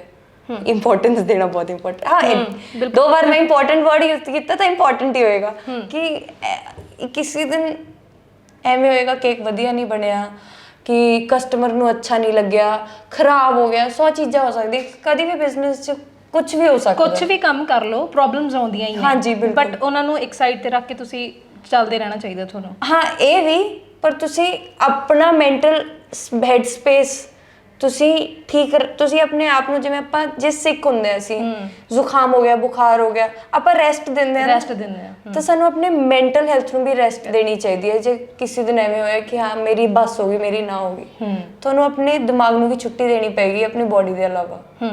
ਉਹ ਚੀਜ਼ ਅਸੀਂ ਘੱਟ ਗੱਲ ਕਰਦੇ ਹਾਂ, ਹਿੰਦੁਸਤਾਨੀ ਅਸੀਂ ਘੱਟ ਗੱਲ ਕਰਦੇ ਹਾਂ ਇਸ ਚੀਜ਼ ਬਾਰੇ, ਮੈਂਟਲ ਹੈਲਥ ਬਾਰੇ। ਤੇ ਆਈ ਥਿੰਕ ਜਦ ਅਸੀਂ ਮੈਂਟਲ ਹੈਲਥ ਨੂੰ ਵੀ ਇੰਪੋਰਟੈਂਸ ਦੇਣ ਲੱਗ ਜੂਗੇ, ਚੀਜ਼ਾਂ ਸੌਖੀਆਂ ਲੱਗਣ ਲੱਗ ਜਾਣਗੀਆਂ। ਬਿਲਕੁਲ। ਇਹ ਨਹੀਂ ਕਿਹਾ ਨਾ ਮੈਂ ਮੈਂਟਲ ਹੈਲਥ ਤਾਂ ਚਲੋ ਨਵਨੀਤ ਨੇ ਐਡਰੈਸ ਕਰਤਾ, ਕਿਵੇਂ ਦੀ ਗੱਲ ਕਰ ਰਹੇ ਸੀ ਨਾ ਕਿ ਕਿਵੇਂ ਕਰੀਏ ਕੰਮ। ਕਿਵੇਂ ਤਾਂ ਪੁਆਇੰਟ ਹੀ ਨਹੀਂ ਹੈ ਬਿਜ਼ਨਸ 'ਚ, ਕਿਵੇਂ ਨਹੀਂ ਪੁਆਇੰਟ ਹੁੰਦਾ, ਕੀ ਕਰਨਾ ਹੈ, ਕਿਉਂ ਕਰਨਾ ਹੈ, ਦੋ ਚੀਜ਼ਾਂ। ਔਰ ਕਰਨਾ ਹੀ ਕਰਨਾ। ਹਾਂ, ਕੀ ਕਰਨਾ ਹੈ ਔਰ ਕਿਉਂ ਕਰਨਾ ਹੈ, ਕਿਉਂ ਕਰਨਾ ਹੈ, ਕੇਕਡ ਕਿਉਂ ਕਰਨਾ ਹੈ। ਮੈਂ ਕੇਕਡ ਇਸ ਲਈ ਕਰਨਾ ਹੈ ਕਿ ਮੈਨੂੰ ਹੈ ਕਿ ਜਿਹੜੀ ਵੀ ਯੰਗ ਕੁੜੀ ਹੈ ਜਿਹਦੇ ਕੋਲ ਐਜੂਕੇਸ਼ਨ ਨਹੀਂ ਮਾਪਿਓ ਦੇ ਪਾਏ 12ਵੀਂ ਤੋਂ ਉੱਪਰ ਜਾਂ ਗ੍ਰੈਜੂਏਸ਼ਨ ਤੋਂ ਉੱਪਰ, ਜਾਂ ਕੋਈ ਵੀ ਜੇ ਕੋਈ ਡਿਵੋਰਸਡ ਵਿਮਨ ਹੈ ਜਾਂ ਪ੍ਰੋਪਰ ਇੱਕ ਸੈਕਿੰਡ ਓਕੇ, ਜੇ ਕੋਈ ਡਿਵੋਰਸਡ ਵਿਮਨ ਹੈ ਜਾਂ ਕੋਈ ਵਿਮਨ ਹੈ ਜਿਹੜੀ ਨਾਰਮਲ ਘਰ ਬਾਹਰ ਚਲਾ ਰਹੀ, ਉਹਦੇ 2 ਨਿਆਣੇ ਜਿਵੇਂ ਹੈਗੀ ਆ ਸਾਡੇ ਕੋਲ, ਔਰ ਉਹਦਾ ਹਸਬੈਂਡ ਦਿਹਾੜੀ ਤੇ ਜਾ ਰਿਹਾ ਜਾਂ ਕੋਈ ਕੰਮ ਕਰ ਰਿਹਾ, ਕੋਈ ਵੀ ਕੁੜੀ, ਜਨਾਨੀ, ਔਰਤ ਜਿਹਨੂੰ ਕੰਮ ਦੀ ਲੋੜ ਹੈ, ਉਹਦੇ ਲਈ ਇੱਕ ਜਗ੍ਹਾ ਹੋਵੇ ਜਿੱਥੇ ਆ ਕੇ ਉਹ ਕ੍ਰੀਏਟਿਵ ਕੋਈ ਕੰਮ ਕਰ ਸਕੇ। ਇਹ ਕਿਉਂ ਹੈ ਕੇਕਡ ਦਾ? ਕੇਕ ਇਸ ਲਈ ਕਰਨਾ ਚਾਹੁੰਦੇ, ਕੇਕ ਬਣਾਉਣ ਲਈ ਨਹੀਂ ਕਰਨਾ ਚਾਹੁੰਦੀ ਮੇਰਾ ਕਿਉਂ ਕੇਕਡ ਦਾ ਇਹ ਹੈ। ਔਰ केक बनाना इम्पोर्टेंट इसलिए है कि एक तो लोगों को खुशी मिलती है इस तो, केक दोगे खुशी मिलेगी, इधरों ਜਿਹੜੀਆਂ ਕੁੜੀਆਂ ਮਿਲ ਰਹੀਆਂ ਉਹਨਾਂ ਦਾ ਜ਼ਿੰਦਗੀ ਬੈਟਰ ਹੋ ਰਹੀ ਹੈ, ਉਹਨਾਂ ਨੂੰ ਇੱਕ ਕ੍ਰੀਏਟਿਵ ਐਵੇਨਿਊ ਮਿਲ ਰਿਹਾ ਆ ਕੇ ਕੰਮ ਕਰਨ ਦਾ, ਵਧੀਆ ਮਾਹੌਲ 'ਚ ਕੰਮ ਕਰਨ ਦਾ, ਉਹਨਾਂ ਲਈ ਵੀ ਖੁਸ਼ੀ ਹੈ। ਸੋ ਦੋਨੋਂ ਪਾਸੋਂ ਮੈਂ ਖੁਸ਼ੀ ਦੇਣਾ ਚਾਹਨੀ ਆ। ਮਤਲਬ ਅਗਰ ਮੈਂ ਖੁਸ਼ੀ ਦਊਂਗੀ ਦੁਨੀਆ ਦੇ ਵਿੱਚ ਤਾਂ ਮੇਰੇ ਕੋਲ ਵਾਪਸ ਆਏਗੀ, ਦੁਨੀਆ 'ਚ ਹੋਰ ਫੈਲੇਗੀ। ਲੇਕਿਨ ਬਹੁਤ ਵੱਡੀ ਗੱਲਾਂ ਤੇ ਚਲੇਗੀ ਮੈਂ, ਬਟ ਕੋਰ ਇਹੀ ਹੈ ਕਿ ਕੇਕਡ ਕਿਉਂ ਹੈ, ਕੁੜੀਆਂ ਲਈ ਹੈ ਕਿਉਂਕਿ ਇਹੋ ਜਿਹੀਆਂ ਕੁੜੀਆਂ ਆ ਸਕਣ। ਕਿਵੇਂ ਹੋਇਆ, ਕਿਵੇਂ ਕੇਕ ਬਣੇ, ਕਿਵੇਂ ਮੈਂ ਸਿੱਖਿਆ, ਉਹ ਤਾਂ ਆਪਣੇ ਆਪ ਹੁੰਦਾ ਗਿਆ। ਕਿਉਂਕਿ ਮੈਨੂੰ ਵਿਜ਼ਨ ਇਹ ਦਿਖ ਰਹੀ ਸੀ ਕਿ ਹਾਂ ਕਿ ਬਈ ਇਹਨੂੰ ਅਸੀਂ ਯੂਨਿਟ ਨੂੰ ਇੰਨਾ ਕਰਨਾ ਹੈ ਕਿ ਕੁੜੀਆਂ ਆਪਣੇ ਆਪ ਚਲਾ ਸਕਣ। ਤੁਸੀਂ ਕਿਸੇ ਵੀ ਸੈਕਸ਼ਨ 'ਚ ਚਲੇ ਜਾਓਗੇ ਤੁਹਾਨੂੰ ਇੱਕ ਬਿਜ਼ਨਸ ਵਾਂਗੂ ਹਰ ਸੈਕਸ਼ਨ ਰਨ ਕਰਦਾ ਦਿਖੇਗਾ। ਤੁਸੀਂ ਹਲੇ ਮਤਲਬ ਜੇ ਬੇਕਰੀ 'ਚ ਚਲ ਜਾਓਗੇ, ਸਾਡੇ ਸੈਕਸ਼ਨ ਬਣੇ ਹੋਏ ਅੱਡ, ਬੇਕਰੀ ਆਪਣੇ ਆਪ ਰਨ ਕਰਦੀ ਆ। ਵੱਡੇ ਕੇਕ ਦੇ ਬਿਜ਼ਨਸ ਦੇ ਅੰਦਰ ਇੱਕ ਛੋਟਾ ਬਿਜ਼ਨਸ ਆਪਣਾ ਬੇਕਰੀ ਦਾ ਹੈ, ਜਿਹੜੀਆਂ ਉਹ 5 ਕੁੜੀਆਂ ਚਲਾ ਰਹੀਆਂ ਆਪਣੇ ਆਪ। ਤਾਂ ਕੱਲ ਨੂੰ ਇਹ ਕਿਤੇ ਵੀ ਜਾਂਦੀਆਂ ਨੇ ਅੱਗੇ ਜਾ ਕੇ, ਮੰਨ ਲਓ ਕੇਕ ਛੱਡ ਜਾਣ, ਵਿਆਹ ਕਿਤੇ ਹੋਰ ਹੋ ਜਾਏ, ਚਲੀ ਜਾਣ, ਜੇ ਕਿਤੇ ਹੋਰ ਵੀ ਚਲੀ ਜਾਂਦੀਆਂ ਨੇ, ਐਟਲੀਸਟ ਇਹਨਾਂ ਕੋਲੋਂ ਸਕਿੱਲ ਹੋਣਗੇ ਕਿ ਅਸੀਂ ਇੱਕ ਬਿਜ਼ਨਸ ਕਿਵੇਂ ਚਲਾਈਦਾ, ਅਸੀਂ ਆਰਗੇਨਾਈਜ਼ ਕਿਵੇਂ ਕਰੀਦਾ, ਅਸੀਂ ਲੌਜਿਸਟਿਕਸ ਕਿਵੇਂ ਦੇਖੀਦਾ, ਅਸੀਂ ਆਪਰੇਸ਼ਨਸ ਕਿਵੇਂ ਦੇਖੇ ਨੇ, ਉਹ ਸਕਿੱਲ ਸੈਟ ਕੇਕਡ ਦੇ ਰਿਹਾ ਇਹਨਾਂ ਨੂੰ। ਸੋ ਇਸ ਤੋਂ ਵੱਡਾ ਕਿਆ ਹੋ ਸਕਦਾ? ਬਿਲਕੁਲ। ਕੋਈ ਵੀ ਕੰਮ ਸ਼ੁਰੂ ਕਰਦੇ ਆਪਾਂ ਪਹਿਲਾਂ ਦੇਖਦੇ ਕਿ ਉਹਦਾ ਮੂੰਹ ਮਹਾਂਦਰਾ ਹੋਣਾ ਚਾਹੀਦਾ, ਤੇ ਬਟ ਕੋਈ ਮਾਰਕੀਟ ਹੋਵੇ, ਸ਼ਾਪ ਹੋਵੇ, ਹੈ ਨਾ, ਬਟ ਉਹ ਚੀਜ਼ ਤੋਂ ਤੁਸੀਂ ਬਿਲਕੁਲ ਹਟ ਕੇ ਔਰ ਵਧੀਆ ਐਗਜ਼ਾਮਪਲ ਸੈੱਟ ਕੀਤੀ ਆ। ਕਿਉਂ ਨਹੀਂ ਸੋਚਿਆ ਤੁਸੀਂ ਕਿ ਇਹਦਾ ਵੀ ਇੱਕ ਮੂੰਹ ਮਹਾਂਦਰਾ ਹੋਵੇ? ਜਿਹਦਾ ਨਵਨੀਤ ਦਾ ਫੇਵਰਿਟ ਟੌਪਿਕ ਹੈ। ਮੈਨੂੰ ਸਮਝ ਨਹੀਂ ਆਇਆ ਕੁਐਸਚਨ। ਸ਼ਾਪ ਫੇਸ, ਅੱਛਾ, ਲਾਈਕ ਦੈਟ, ਠੀਕ ਹੈ, ਓਕੇ। ਤੁਸੀਂ ਆਪ ਹੀ ਹੁਣੇ ਥੋੜੀ ਦੇਰ ਪਹਿਲਾਂ ਗੱਲ ਕੀਤੀ ਕਿ ਤੁਸੀਂ ਰਿਮੋਟਲੀ ਕੰਮ ਕਰ ਸਕਦੇ ਹੋ, ਕਿ ਅੱਜ ਕੱਲ ਦੇ ਟਾਈਮ 'ਚ ਆਨਲਾਈਨ ਕੰਮ ਕਰ ਸਕਦੇ ਹੋ ਤੁਸੀਂ, ਤਾਂ ਫਿਰ ਆਨਲਾਈਨ ਬੇਕਰੀ ਕਿਉਂ ਨਹੀਂ? ਹੁਣ ਜੇ ਆਪਾਂ ਐਮਾਜ਼ੋਨ ਆਪਰੇਟ ਕਰ ਰਹੇ ਹਾਂ, ਅਸੀਂ ਤੁਹਾਡੇ ਫੋਨ 'ਚ ਵੀ ਐਮਾਜ਼ੋਨ ਹੋਏਗਾ, ਫਲਿੱਪਕਾਰਟ ਹੋਏਗਾ, ਮਿੰਤਰਾ ਹੋਏਗਾ, ਕੋਈ ਨਾ ਕੋਈ ਐਪਲੀਕੇਸ਼ਨ ਹੋਏਗੀ। ਤੁਸੀਂ ਘਰ ਦੇ ਬੈਠੇ ਹੋ, ਤੁਸੀਂ ਆਪਣੀ ਕਨਵੀਨੀਅੰਸ 'ਚ ਜਦ ਮਰਜ਼ੀ ਆਰਡਰ ਕੀਤਾ, ਜਦ ਆਉਣਾ ਆ ਜਾਏਗਾ। ਤੁਸੀਂ ਵੀ ਬਾਜ਼ਾਰ 'ਚ ਜਾ ਕੇ ਲੈ ਸਕਦੇ ਹੋ ਨਾ ਉਹ ਚੀਜ਼, ਪਰ ਤੁਸੀਂ ਚੂਜ਼ ਕਰਦੇ ਹੋ ਕਿ ਘਰ ਬੈਠ ਕੇ ਮੈਂ ਆਰਡਰ ਕਰਦਾ ਤੇ ਮੇਰੇ ਕੋਲ ਪਹੁੰਚੇ। ਬਿਲਕੁਲ। ਹੁਣ ਤੁਸੀਂ ਆਪਣੀ ਕਨਵੀਨੀਅੰਸ ਤੇ ਘਰ 'ਚ ਬੈਠ ਕੇ ਕੇਕ ਕਿਉਂ ਨਹੀਂ ਆਰਡਰ ਕਰ ਸਕਦੇ? ਠੀਕ ਹੈ। ਦੂਜੀ ਚੀਜ਼, ਤੁਸੀਂ ਡਿਜ਼ਾਈਨਰ ਕੇਕ ਬਣਵਾਉਣਾ ਹੈ, ਦੁਕਾਨ ਤੇ ਬਣਿਆ ਬਣਾਇਆ ਤਾਂ ਨਹੀਂ ਉਹ ਚੀਜ਼ ਹੋ ਸਕਦੀ ਜੋ ਤੁਹਾਡੇ ਦਿਮਾਗ 'ਚ ਇਸ ਟਾਈਮ ਨਹੀਂ ਹੋ ਸਕਦੀ ਨਾ। ਤਾਂ ਤੁਸੀਂ ਦਓਗੇ ਇੰਸਟਰਕਸ਼ਨ, ਤਦ ਉਹ ਚੀਜ਼ ਬਣੇਗੀ, ਤਦ ਉਹ ਦੁਕਾਨ ਤੇ ਆਏਗੀ। ਤੁਸੀਂ ਸੋਚ ਰਹੇ ਤੁਹਾਨੂੰ 2 ਚੱਕਰ ਲਗਾਣੇ ਪੈਣਗੇ ਦੁਕਾਨ ਦੇ। ਪਹਿਲਾਂ ਜਾਓਗੇ, ਆਰਡਰ ਦਓਗੇ, ਦੱਸੋਗੇ ਕਿਵੇਂ ਬਣਾਉਣਾ ਹੈ ਤੇ ਮੈਨੂੰ ਆਹ ਚੀਜ਼ ਚਾਹੀਦੀ ਹੈ। ਜਦੋਂ ਬਣ ਜਾਏਗਾ ਫਿਰ ਜਾਓਗੇ, ਫਿਰ ਕੇਕ ਲੈ ਕੇ ਆਉਂਗੇ ਵਾਪਸ। ਤੇ ਤੀਜੀ ਚੀਜ਼, ਹੁਣ ਜਿਹੜੇ ਉਹ ਦੁਕਾਨ ਜਿਨ੍ਹਾਂ ਨੇ ਪਾਈ ਹੋਈ ਹੈ, ਜਿਹੜੀ ਬੇਕਰੀ ਦੀ ਦੁਕਾਨ ਜਿਹੜੀ ਪਈ ਹੋਈ ਹੈ, ਸਿਰਫ ਉਹ ਡਿਜ਼ਾਈਨਰ ਕੇਕ ਤੇ ਤਾਂ ਆਪਰੇਟ ਹੀ ਨਹੀਂ ਕਰ ਸਕਦੀ। ਉਹਨਾਂ ਨੂੰ ਹੋਰ ਸਮਾਨ ਵੀ ਤਾਂ ਰੱਖਣਾ ਪਏਗਾ। ਉਹ ਵਿਕੇ ਨਾ ਵਿਕੇ, ਵੇਸਟ ਹੋਵੇ, 4 ਦਿਨ ਪੁਰਾਣੀ ਹੈ ਚੀਜ਼, ਤੁਹਾਨੂੰ ਕਿਵੇਂ ਪਤਾ? As a consumer you don't know ਕਿ ਕਿੰਨੀ ਪੁਰਾਣੀ ਚੀਜ਼ ਖਾ ਰਹੇ ਹੋ ਤੁਸੀਂ। ਬਿਲਕੁਲ। ਤੇ ਉਹਨਾਂ ਨੇ ਵੀ ਤਾਂ ਸਸਟੇਨ ਕਰਨਾ, ਉਹਨਾਂ ਨੇ ਵੀ ਤਾਂ ਖਰਚਾ ਕੱਢਣਾ, ਉਹਨਾਂ ਨੇ ਰੈਂਟਸ ਕੱਢਣੇ, ਉਹਨਾਂ ਨੂੰ ਤਾਂ ਰੱਖਣੀ ਪਏਗੀ ਚੀਜ਼, ਥੋੜੀ ਬਾਸੀ ਚੀਜ਼ ਵੀ ਵੇਚਣੀ ਪਏਗੀ, ਤਾਂ ਇਸ ਕੋਸਟ ਨੂੰ ਵੀ ਟੈਕਲ ਕਰਨਾ ਪਏਗਾ। ਇਹ ਸਾਰੀ ਚੀਜ਼ਾਂ ਨੂੰ ਅਸੀਂ ਐਲੀਮੀਨੇਟ ਕੀਤਾ ਹੈ ਇਹੋ ਜਿਹੇ ਸਟਰਕਚਰ 'ਚ। ਨਾ ਮੈਂ ਤੁਹਾਨੂੰ ਬਾਸੀ ਚੀਜ਼ ਦੇ ਰਹੀ ਹਾਂ, ਦੂਜੀ ਚੀਜ਼ ਤੁਹਾਨੂੰ ਫਰੈਸ਼ ਚੀਜ਼ ਦੇ ਰਹੀ ਹੈ, ਜੋ ਤੁਹਾਨੂੰ ਚਾਹੀਦੀ ਹੈ ਉਹ ਚੀਜ਼ ਦੇ ਰਹੀ ਹੈ, ਤੀਜੀ ਚੀਜ਼ ਤੁਹਾਨੂੰ ਲੈਣ ਨਹੀਂ ਜਾਣਾ ਪੈ ਰਿਹਾ, ਕੇਕ ਤੁਹਾਡੇ ਘਰ ਡਿਲੀਵਰ ਹੋ ਰਿਹਾ ਤੇ ਤੁਸੀਂ ਆਪਣੇ ਘਰ ਬੈਠ ਕੇ ਆਪਣੀ ਕਨਵੀਨੀਅੰਸ ਤੇ ਤੁਸੀਂ ਕੇਕ ਆਰਡਰ ਕੀਤਾ ਹੈ। ਨਾ ਤੁਹਾਡੀ ਫਿਊਲ ਕਾਸਟ ਲੱਗੀ ਹੈ, ਨਾ ਕੋਈ ਮੈਂਟਲ ਹਰਾਸਮੈਂਟ ਹੋਈ ਹੈ। ਤਾਂ ਵਾਈ ਨਾਟ, ਮੈਂ ਕਹਿੰਦੀ ਕਿਉਂ ਨਹੀਂ। ਮੈਂ ਮੰਨਿਆ ਕਿ Amazon, ਮਿੰਤਰਾ ਵਗੈਰਾ ਸਾਰੇ ਬਿਗ ਬਿਜ਼ਨੈਸਿਸ ਹੈ, ਛੋਟੇ ਬਿਜ਼ਨੈਸਿਸ ਕਿਉਂ ਨਹੀਂ ਇਦਾਂ ਆਪਰੇਟ ਕਰ ਸਕਦੇ? ਛੋਟੇ ਬਿਜ਼ਨੈਸਿਸ ਦੀ ਕਾਸਟ ਵੀ ਘਟੇਗੀ, ਤੁਹਾਡੀ ਹਰਾਸਮੈਂਟ ਵੀ ਘਟੇਗੀ, ਇੱਧਰ ਤਾਂ ਵਿਨ ਵਿਨ ਹੈ ਨਾ ਫਿਰ। Why not. 5 ਸਾਲ ਹੋ ਗਏ ਤੁਹਾਨੂੰ ਇਹ ਕੰਮ ਕਰਦੇ ਆ। ਸਟਾਰਟ ਜੇਕਰ ਆਪਾਂ 5 ਸਾਲ ਲਾਈਏ ਤਾਂ 2016 ਦੇ ਵਿੱਚ ਸ਼ੁਰੂਆਤ ਹੋਈ ਸੀਗੀ, ਹੈ ਨਾ। ਹੁਣ ਇਸ ਟਾਈਮ ਤਾਂ ਆਨਲਾਈਨ ਜੇ ਆਪਾਂ ਕਹੀਏ ਤੇ ਬਹੁਤ ਵੱਡਾ ਦਾਇਰਾ ਬਣ ਚੁੱਕਾ ਹੈ। 2016 ਦੇ ਵਿੱਚ ਸੀਗਾ ਬਟ ਇਸ ਲੈਵਲ ਦਾ ਨਹੀਂ ਸੀਗਾ। ਬਟ ਉਦੋਂ ਟਫ ਨਹੀਂ ਲੱਗਾ ਕਰਨਾ? ਦੇਖੋ ਆਪਾਂ ਟੈਕਨੀਕਲੀ 5 ਸਾਲ ਹੋਏ ਹੈ, ਬਟ ਆਪਾਂ ਉਸ 5 ਸਾਲ ਵਿੱਚੋਂ 2 ਸਾਲ ਕੈਫੇ ਵਿੱਚ ਚਲਾ ਰਹੇ ਸੀਗੇ ਜਦ ਕੇਕ ਡੈਨ ਆਪਰੇਟ ਨਹੀਂ ਕਰ ਰਿਹਾ ਸੀਗਾ, ਨਾ ਦੇ ਬਰਾਬਰ ਹੀ ਆਪਰੇਟ ਕਰ ਰਿਹਾ ਸੀਗਾ। ਉਸ ਤੋਂ ਪਹਿਲਾਂ ਚੈਲੰਜਸ ਸੀਗੇ ਲੋਕਾਂ ਨੂੰ ਦੱਸਣਾ ਕਿ ਅਸੀਂ ਐਗਜ਼ਿਸਟ ਕਰਦੇ ਹਾਂ। ਅਸੀਂ ਬਹੁਤ ਸਾਰੀ ਸਿਟੀਜ਼ 'ਚ ਜਾ ਕੇ, ਜਿਵੇਂ ਚੰਡੀਗੜ੍ਹ, ਲੁਧਿਆਣਾ, ਪਟਿਆਲਾ, ਅਸੀਂ ਸਟਾਲਸ ਲਗਾਉਂਦੇ ਸੀਗੇ। ਜਿਵੇਂ ਐਗਜ਼ੀਬਿਸ਼ਨਸ ਤੇ ਸੂਟਸ ਵਗੈਰਾ ਦੇ ਸਟਾਲ ਹੁੰਦੇ ਆ ਨਾ, ਅਸੀਂ ਸੋਚਿਆ ਕਿ ਬੇਕਰੀ ਦਾ ਕਿਉਂ ਨਾ ਸਟਾਲ ਲਗਾਈਏ, ਪਤਾ ਚੱਲੇ ਉਹਨਾਂ ਨੂੰ। ਇੱਕ ਵਾਰ ਉਹਨਾਂ ਨੂੰ ਪਤਾ ਚੱਲੇ ਤਦ ਮੇਬੀ ਉਹ ਆਰਡਰ ਕਰਨ। ਤਾਂ ਕਾਫੀ ਜ਼ਿਆਦਾ ਸਟਰਗਲ ਕੀਤਾ ਉਸ ਟਾਈਮ ਅਸੀਂ, ਬਟ ਆਈ ਥਿੰਕ ਅਸੀਂ ਅਹੈਡ ਆਫ ਟਾਈਮ ਸੀਗੇ, ਜੋ ਸਾਨੂੰ ਹੈਲਪ ਕੀਤੀ ਚੀਜ਼ ਕਿ ਅਸੀਂ one of those initial bakeries ਬਣੇ ਜਿਹੜੇ ਆਨਲਾਈਨ ਹੀ ਆਰਡਰ ਦੇ ਲੈਂਦੇ ਆ ਤੇ ਆਨਲਾਈਨ ਹੀ ਦੇ ਦਿੰਦੇ ਆ। ਪਹਿਲਾਂ ਸਟਾਰਟ ਕਰਨ ਦਾ ਸਾਡੇ ਕੋਲ ਡਰਾਬੈਕ ਵੀ ਸੀਗਾ ਕਿ ਬਹੁਤ ਜ਼ਿਆਦਾ ਸਟਰਗਲ ਕਰਨੀ ਪਈ, ਬਟ ਐਡਵਾਂਟੇਜ ਵੀ ਸੀਗਾ ਕਿ ਅਸੀਂ ਪਹਿਲਾਂ ਹੀ ਉਸ ਗੇਮ 'ਚ ਉਤਰ ਆਏ ਸੀਗੇ ਜਿਹਦੇ ਵਿੱਚ 3 ਸਾਲ ਬਾਅਦ ਸਾਰਿਆਂ ਨੇ ਉਤਰਨਾ ਹੀ ਸੀਗਾ। ਤਾਂ ਐਡਵਾਂਟੇਜ ਹੀ ਐਡਵਾਂਟੇਜ ਹੋਈ ਫਿਰ ਤਾਂ। ਮਨਪ੍ਰਿਆ, ਸਟਾਰਟ ਤੁਸੀਂ ਹੈ ਨਾ ਕੀਤਾ ਇੱਕ ਆਪਣੀ ਸਟੱਡੀ ਤੋਂ ਹਟ ਕੇ, ਪਹਿਲਾਂ ਤਾਂ ਡਿਫਰੈਂਟ ਚੀਜ਼ ਨੂੰ ਅਪਣਾਇਆ, ਫਿਰ ਬਹੁਤ ਸਾਰੇ ਡਿਫਰੈਂਟ ਤਰੀਕੇ ਦੇ ਨਾਲ ਉਹਨਾਂ ਨੂੰ ਲੋਕਾਂ ਤੱਕ ਵੀ ਪਹੁੰਚਾਇਆ। ਸਵਾਲ ਮੈਂ ਪਹਿਲਾਂ ਇਹ ਪੁੱਛਿਆ ਸੀਗਾ ਕਿ 2016 ਦੇ ਵਿੱਚ ਸ਼ੁਰੂਆਤ ਤੁਸੀਂ ਕੀਤੀ ਹੈ ਤੇ ਉਦੋਂ ਔਖਾ ਹੋਇਆ ਹੋਊਗਾ, ਇੰਨਾ ਸੋਸ਼ਲ ਮੀਡੀਆ ਦੇ ਉੱਤੇ ਇੰਨਾ ਵਾਈਡ ਨਹੀਂ ਸੀਗਾ। ਬਟ ਹੁਣ ਦੀ ਗੱਲ ਕਰੀਏ ਤਾਂ ਬਹੁਤ ਵਾਈਡ ਹੈ। ਹੁਣ ਤਾਂ ਕੰਪੀਟੀਸ਼ਨ ਵੀ ਹੁੰਦਾ ਹੋਊਗਾ, ਕੰਪੀਟੀਸ਼ਨ ਵੀ ਬਹੁਤ ਵੱਧ ਗਿਆ। ਜਿੰਨਾ ਵਾਈਡ ਆ ਓਨੇ ਲੋਕ ਨੇ, ਓਨੇ ਆਈਡੀਆਜ਼ ਨੇ। ਤੇ ਹੁਣ ਲੱਗਦਾ ਹੈ ਕਿ ਕੰਪੀਟੀਸ਼ਨ ਹੈਗਾ ਆ? ਕੰਪੀਟੀਸ਼ਨ ਨਾ ਜਿੰਨਾ ਹੋਵੇ ਉਨਾ ਵਧੀਆ। ਕਿਉਂ? ਮਤਲਬ ਕਿ ਅਸੀਂ ਐਵੇਂ ਗੱਲ ਕਰ ਰਹੇ ਸੀ, ਕੋਈ ਦਿੱਲੀ ਦੇ ਬੇਕਰ ਹੈ ਬਹੁਤ ਵਧੀਆ, ਮਤਲਬ ਆਈ ਲੁੱਕ ਅਪ ਟੂ ਹਰ। ਉਹ ਚੰਡੀਗੜ੍ਹ 'ਚ ਪੌਪ ਅਪ ਕਰ ਰਿਹਾ ਹੁਣ ਆਪਣਾ, ਠੀਕ ਹੈ। ਮੈਂ ਉਹਨਾਂ ਨੂੰ ਦੇਖਿਆ, ਮੈਂ 2 ਮਿੰਟ ਦੇਖਿਆ, ਮੈਂ ਕਿਹਾ ਯਾਰ ਦਿੱਲੀ ਵਾਲੇ ਬੇਕਰਸ ਵੀ ਇੱਧਰ ਆ ਰਹੇ ਨੇ। ਪਹਿਲਾਂ ਤੁਹਾਨੂੰ ਘਬਰਾਹਟ ਤਾਂ ਹੁੰਦੀ ਹੈ ਨਾ ਕਿ ਉਹ ਸ਼ਿਟ, ਠੀਕ ਹੈ, ਮਤਲਬ ਕਿ ਕੋਈ ਵੱਡਾ ਬੇਕਰ, ਮਤਲਬ ਸਾਡੇ ਲੈਵਲ ਦਾ ਬੇਕਰ ਹੈ, ਸਾਡੇ ਤੋਂ ਵਧੀਆ ਥੋੜਾ ਆ ਰਿਹਾ ਹੈ ਚੰਡੀਗੜ੍ਹ। ਦੈਨ ਸੈਕਿੰਡ ਥਾਟ ਇਹ ਆਉਂਦਾ ਹੈ ਕਿ ਐਜੂਕੇਟ ਕਰਨ ਦਾ ਲੋਕਾਂ ਨੂੰ ਕੰਮ, ਜਿਨ੍ਹਾਂ ਨੂੰ ਪ੍ਰੋਬੇਬਲੀ ਫ੍ਰੈਂਚ ਜਿਵੇਂ ਫ੍ਰੈਂਚ ਪਤੀਸਰੀ ਫਰਾਂਸ ਤੋਂ ਹੀ ਆਈ ਹੈ ਨਾ ਸਾਰੀ ਬੇਕਿੰਗ ਜਿਹੜੀ ਅੱਜ ਕੱਲ੍ਹ ਹੋ ਰਹੀ ਹੈ, ਕੇਕਸ ਆ, ਡਿਜ਼ਾਈਨਰ ਕੇਕਸ ਵਗੈਰਾ ਸਭ ਉੱਥੋਂ ਹੀ ਆਇਆ ਹੈ। ਫਰਾਂਸ ਜਾਂ ਇੰਗਲੈਂਡ ਜਾਂ ਆਸਟ੍ਰੇਲੀਆ, 2-3 ਕੰਟਰੀਜ਼ ਜਿਹੜੀਆਂ ਮੇਜਰ ਆਈਆਂ ਨੇ। ਅਸੀਂ ਪਹਿਲੇ, ਤੁਸੀਂ ਕਹਿ ਰਹੇ ਹੋ ਨਾ ਸੌਖਾ ਸੀਗਾ, ਉਸ ਟਾਈਮ ਅਸੀਂ ਬਹੁਤ ਟਾਈਮ ਔਖਾ ਸੀਗਾ ਕਿਉਂਕਿ ਅਸੀਂ ਬਹੁਤ ਟਾਈਮ ਐਜੂਕੇਟ ਕਰਦੇ ਰਹੇ ਲੋਕਾਂ ਨੂੰ ਕਿ ਅੱਛਾ ਇਹ ਵੀ ਚੀਜ਼ ਹੁੰਦੀ ਹੈ, ਇਹ ਐਵੇਂ ਵੀ ਖਾ ਸਕਦੇ ਹਾਂ, ਇਕੱਲਾ ਪਾਈਨਐਪਲ ਕੇਕ ਜਾਂ ਫਰੂਟ ਕੇਕ ਨਹੀਂ ਹੁੰਦਾ ਖਾਣ ਨੂੰ। ਤੁਸੀਂ ਆਪਣੇ ਬਰਥਡੇਜ਼ ਤੇ ਅਲੱਗ ਫਲੇਵਰਡ ਦੇ ਲੇਅਰਡ ਕੇਕਸ, ਡਿਜ਼ਾਈਨਰ ਕੇਕਸ ਵੀ ਖਾ ਸਕਦੇ ਹੋ ਔਰ ਕੱਟ ਸਕਦੇ ਹੋ। ਅਸੀਂ ਇਹ ਲੋਕਾਂ ਨੂੰ ਐਜੂਕੇਟ ਕੀਤਾ ਸੀ ਅੱਜ ਤੋਂ 5 ਸਾਲ ਪਹਿਲਾਂ, ਸ਼ੁਰੂ ਕੀਤਾ ਸੀ ਐਜੂਕੇਟ ਕਰਨਾ। ਹੁਣ ਉਸ ਟਾਈਮ ਅਸੀਂ ਵੇਚ ਥੋੜੀ ਨਾ ਰਹੇ ਸੀ, ਉਸ ਟਾਈਮ ਤਾਂ ਅਸੀਂ ਗਿਆਨ ਵੰਡ ਰਹੇ ਸੀਗੇ। ਹੁਣ ਕਿਆ ਦੌਰ ਹੈ ਕਿ ਜਦ ਕੰਪੀਟੀਸ਼ਨ ਆਉਂਦਾ, ਕੰਪੀਟੀਸ਼ਨ ਕਿਆ ਕਰਦਾ, ਉਹ ਲੋਕਾਂ ਨੂੰ ਗਿਆਨ ਦਿੰਦਾ ਹੈ। ਤਾਂ ਕੱਲੀ ਤੁਹਾਡੀ ਰਿਸਪੌਂਸਿਬਿਲਿਟੀ ਨਹੀਂ ਰਹਿ ਜਾਂਦੀ ਲੋਕਾਂ ਨੂੰ ਐਜੂਕੇਟ ਕਰਨਾ ਕਿ ਇਹ ਵੀ ਖਾ ਸਕਦੇ ਹੋ ਤੁਸੀਂ। ਜਦ ਇੱਕ ਸ਼ਹਿਰ ਵੱਡਾ ਹੁੰਦਾ ਤਾਂ ਉਸ 'ਚ ਹੋਰ ਚੀਜ਼ਾਂ ਆਉਂਦੀਆਂ ਨੇ ਤਾਂ ਲੋਕ ਐਜੂਕੇਟ ਹੁੰਦੇ ਨੇ, ਬਾਹਰ ਜਾ ਕੇ ਟਰੈਵਲ ਕਰਕੇ ਐਜੂਕੇਟ ਹੁੰਦੇ ਨੇ। ਤਾਂ ਉਹ ਕੰਪੀਟੀਸ਼ਨ ਲੋਕਾਂ ਨੂੰ ਐਜੂਕੇਟ ਕਰਨ ਦਾ ਕੰਮ ਕਰਦਾ, ਮਤਲਬ ਸਾਡਾ ਉਹ ਐਜੂਕੇਸ਼ਨ ਵਾਲਾ ਕੰਮ ਘੱਟ ਗਿਆ। ਹੁਣ ਸਾਡਾ ਫੋਕਸ ਕਿਆ ਹੋਏਗਾ ਕਿ ਲੋਕਾਂ ਨੂੰ ਐਜੂਕੇਟ ਨਹੀਂ ਕਰਨਾ, ਹੁਣ ਵੇਚਣਾ ਹੈ, ਕਿਉਂਕਿ ਐਜੂਕੇਟਿਡ ਮਾਰਕੀਟ ਹੈ ਤੁਹਾਡੇ ਕੋਲ। ਸੱਤ ਤੁਹਾਡੇ ਲਈ ਬਲੈਸਿੰਗ ਹੀ ਬਲੈਸਿੰਗ ਹੈ। ਇੱਧਰੋਂ ਅਸੀਂ ਕੁਛ ਮਾਰਕੀਟ ਨੂੰ ਐਜੂਕੇਟ ਕਰ ਰਹੇ ਹੋ, ਇੱਧਰੋਂ ਬਾਕੀ ਕੰਪੀਟੀਸ਼ਨ ਐਜੂਕੇਟ ਕਰ ਰਿਹਾ। ਤਾਂ ਇਮੈਜਿਨ ਕਰੋ ਤੁਹਾਡੀ ਆਡੀਅנס ਕਿੰਨੀ ਜ਼ਿਆਦਾ ਐਜੂਕੇਟ ਹੋ ਗਈ। ਫਿਰ ਮਤਲਬ ਤੁਹਾਡੀ ਸੇਲ ਦਾ ਸਕੋਪ ਵੀ ਉਨਾ ਹੀ ਵੱਧ ਗਿਆ। ਜਿੱਥੇ ਤੁਸੀਂ 10 ਲੋਕਾਂ ਨੂੰ ਐਜੂਕੇਟ ਕਰ ਰਹੇ ਹੋ, ਇੱਧਰ 10 ਕੰਪੀਟੀਸ਼ਨ ਵਾਲੇ 10 ਹੋਰ ਨੂੰ ਕਰ ਰਹੇ ਹੋ, 100 ਲੋਕ ਐਜੂਕੇਟ ਹੋ ਗਏ। ਜਿੱਥੇ ਤੁਸੀਂ 10 ਨੂੰ ਹੀ ਐਜੂਕੇਟ ਕਰ ਪਾਣਾ ਸੀ, ਸਮਝ ਰਹੇ ਹੋ ਨਾ ਤੁਸੀਂ ਮੇਰੀ ਗੱਲ।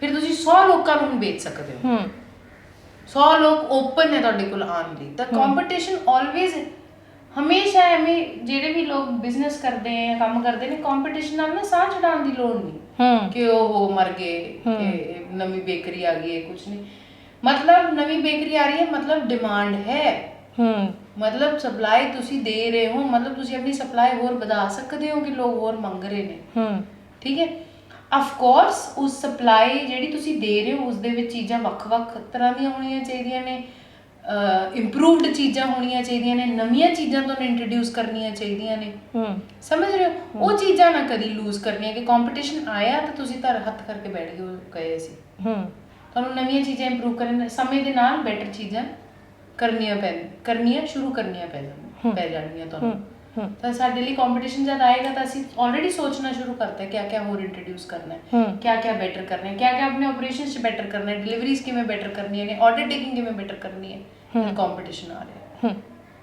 ਨਵਨੀਤ ਜੀ ਤੁਸੀਂ ਦੋਨੋਂ ਕੁੜੀਆਂ ਹੈ ਨਾ ਦੋਨੋਂ ਸਹੇਲੀਆਂ ਤੇ ਤੁਹਾਡੇ ਅੱਗੇ ਜਿਹੜੇ ਵਰਕਰ ਨੇ ਜੋ ਕੰਮ ਕਰ ਰਹੀਆਂ ਉਹ ਵੀ ਕੁੜੀਆਂ ਨੇ ਹੈ ਨਾ 30 ਜਾਣੇ ਤੁਹਾਡੇ ਕੋਲ ਕੰਮ 30 ਜਾਣਿਆਂ ਦਾ ਸਟਾਫ ਕੰਮ ਕਰ ਰਿਹਾ ਤੇ ਕਦੀ ਬਹੁਤ ਸਾਰੇ ਲੋਕਾਂ ਨੇ ਕਿਹਾ ਵੀ ਹੋਊਗਾ ਕਿ ਮੁੰਡੇ ਰੱਖ ਲਓ ਕਿਉਂਕਿ ਉਹਨਾਂ ਦੀ ਡਿਮਾਂਡ ਇਸ ਲਾਈਨ ਦੇ ਵਿੱਚ ਜ਼ਿਆਦਾ ਮੰਨੀ ਜਾਂਦੀ ਹੈ ਨਾ ਕੁੜੀਆਂ ਦੀ ਘੱਟ ਹੈ ਤੇ ਸੋ ਤੁਸੀਂ ਕੁੜੀਆਂ ਹਾਇਰ ਕੀਤੀਆਂ ਤੁਸੀਂ ਆਪ ਹੋ ਤਾਂ ਕਰਕੇ ਹੈ ਨਾ ਤੇ ਕੁਝ ਨਾ ਕੁਝ ਉਹਨਾਂ ਦੀ ਓਪਰਚੁਨਿਟੀਜ਼ ਘੱਟ ਹੁੰਦੀਆਂ ਨੇ ਤਾਂ ਕਰਕੇ ਤੇ ਹੋਰ ਵੀ ਕਈ ਕਾਰਨ ਹੋਣਗੇ ਤੁਹਾਨੂੰ ਮੇਰੇ ਨਾਲ ਜ਼ਿਆਦਾ ਪਤਾ ਹੈ ਨਾ ਬਟ ਕਦੀ ਮਹਿਸੂਸ ਨਹੀਂ ਹੋਇਆ ਕਿ ਇੱਕ ਮੁੰਡਾ ਰੱਖ ਲੈਣਾ ਚਾਹੀਦਾ ਕਿਉਂਕਿ ਮੈਂ ਇਹਨਾਂ ਨੂੰ ਵੀ ਗੱਲ ਕਰਦੇ ਦੇਖਿਆ ਕਿ ਬਾਹਰ ਕੋਈ ਬਿਜਲੀ ਦੀ ਪ੍ਰੋਬਲਮ ਆ ਰਹੀ ਹੈ ਆਪ ਜਾ ਕੇ ਦੇਖ ਬੁਲਾਈ ਨਾ ਹੈ ਨਾ ਤੇ ਉਹ ਚੀਜ਼ ਕਿਉਂ ਕਦੀ ਮਹਿਸੂਸ ਨਹੀਂ ਹੋਇਆ ਕਿ ਮੁੰਡਾ ਵੀ ਰੱਖ ਲੈਣਾ ਚਾਹੀਦਾ ਇੱਕ ਅੱਧਾ ਦੇਖੋ ਜਿਵੇਂ ਆਪਾਂ ਪਹਿਲਾਂ ਗੱਲ ਕਰ ਰਹੇ ਸੀਗੇ ਕਿ ਸੁਸਾਇਟੀ ਗਿਆਨ ਬਹੁਤ ਦਿੰਦੀ ਹੈ ਮੈਂ ਉਹੀ ਚਾਹੁੰਦੀ ਕਿ ਇੱਕ ਇਹ ਵੀ ਜਵਾਬ ਜਿਹੜਾ ਹੈਗਾ ਬਿਲਕੁਲ ਇਹ ਵੀ ਗਿਆਨ ਸੁਸਾਇਟੀ ਨੇ ਸਾਨੂੰ ਕਾਫੀ ਦਿੱਤਾ ਕਿ ਜਿੱਥੇ ਤੁਸੀਂ 5 ਕੁੜੀਆਂ ਰੱਖੀਆਂ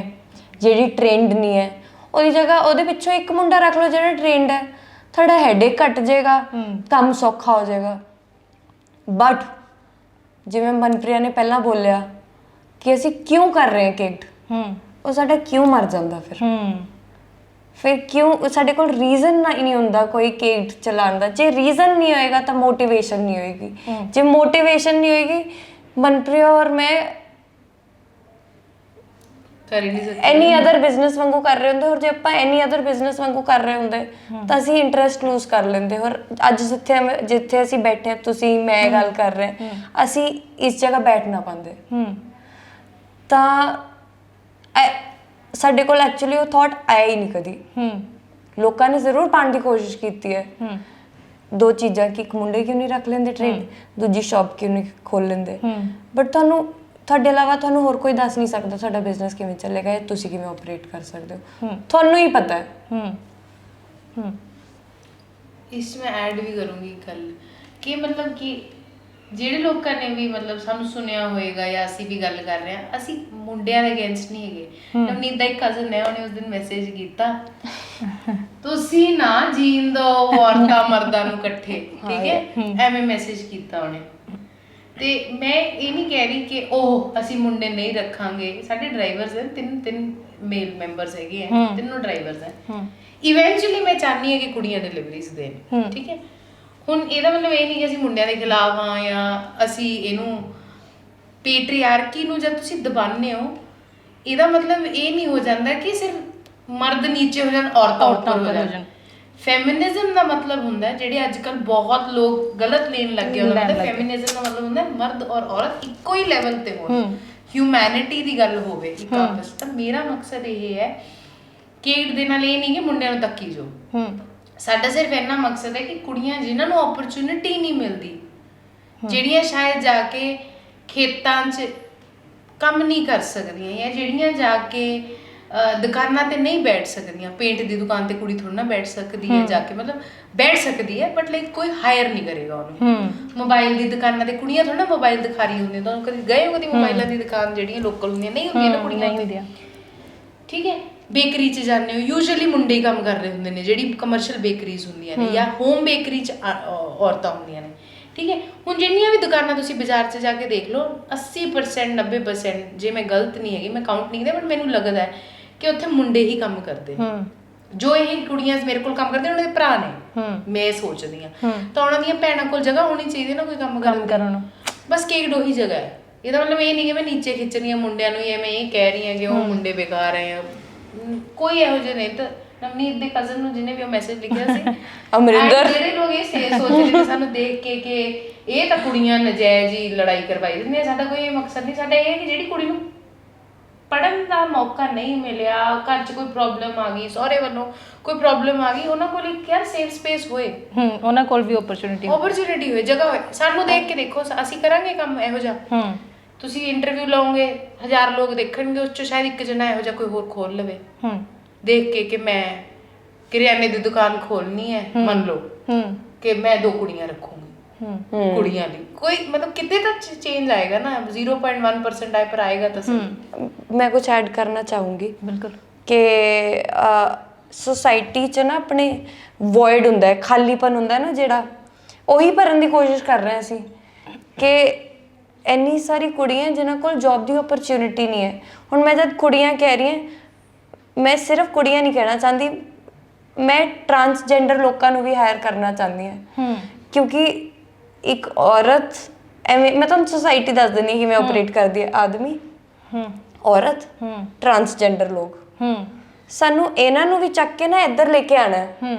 ਆਦਮੀ, ਔਰਤ, ਟਰਾਂਸਜੈਂਡਰ ਪੀਪਲ, ਇਹ ਸਾਰੇ ਇੱਥੇ ਆਣੇ ਚਾਹੀਦੇ ਕਿਉਂਕਿ ਸਾਰੇ ਇਕੁਅਲ ਨੇ। ਬਿਲਕੁਲ, ਹੈ ਤਾਂ ਹਿਊਮਨ ਬੀਇੰਗਸ ਨਾ, ਆਖਰਕਾਰ ਨੂੰ ਇਨਸਾਨ ਹੀ ਹੈ। ਬਿਲਕੁਲ। ਹੁਣ ਵਿਦ ਕੇਕਡ ਅਸੀਂ ਮੈਂ ਹਾਲੇ ਸਾਡੇ ਕੋਲ 1 ਪਰਸਨ ਸੀਗੇ, ਇੱਕ ਕੁੜੀ ਸੀਗੀ, ਉਹ ਟਰਾਂਸ ਸੀਗੀ ਸਿਰਫ।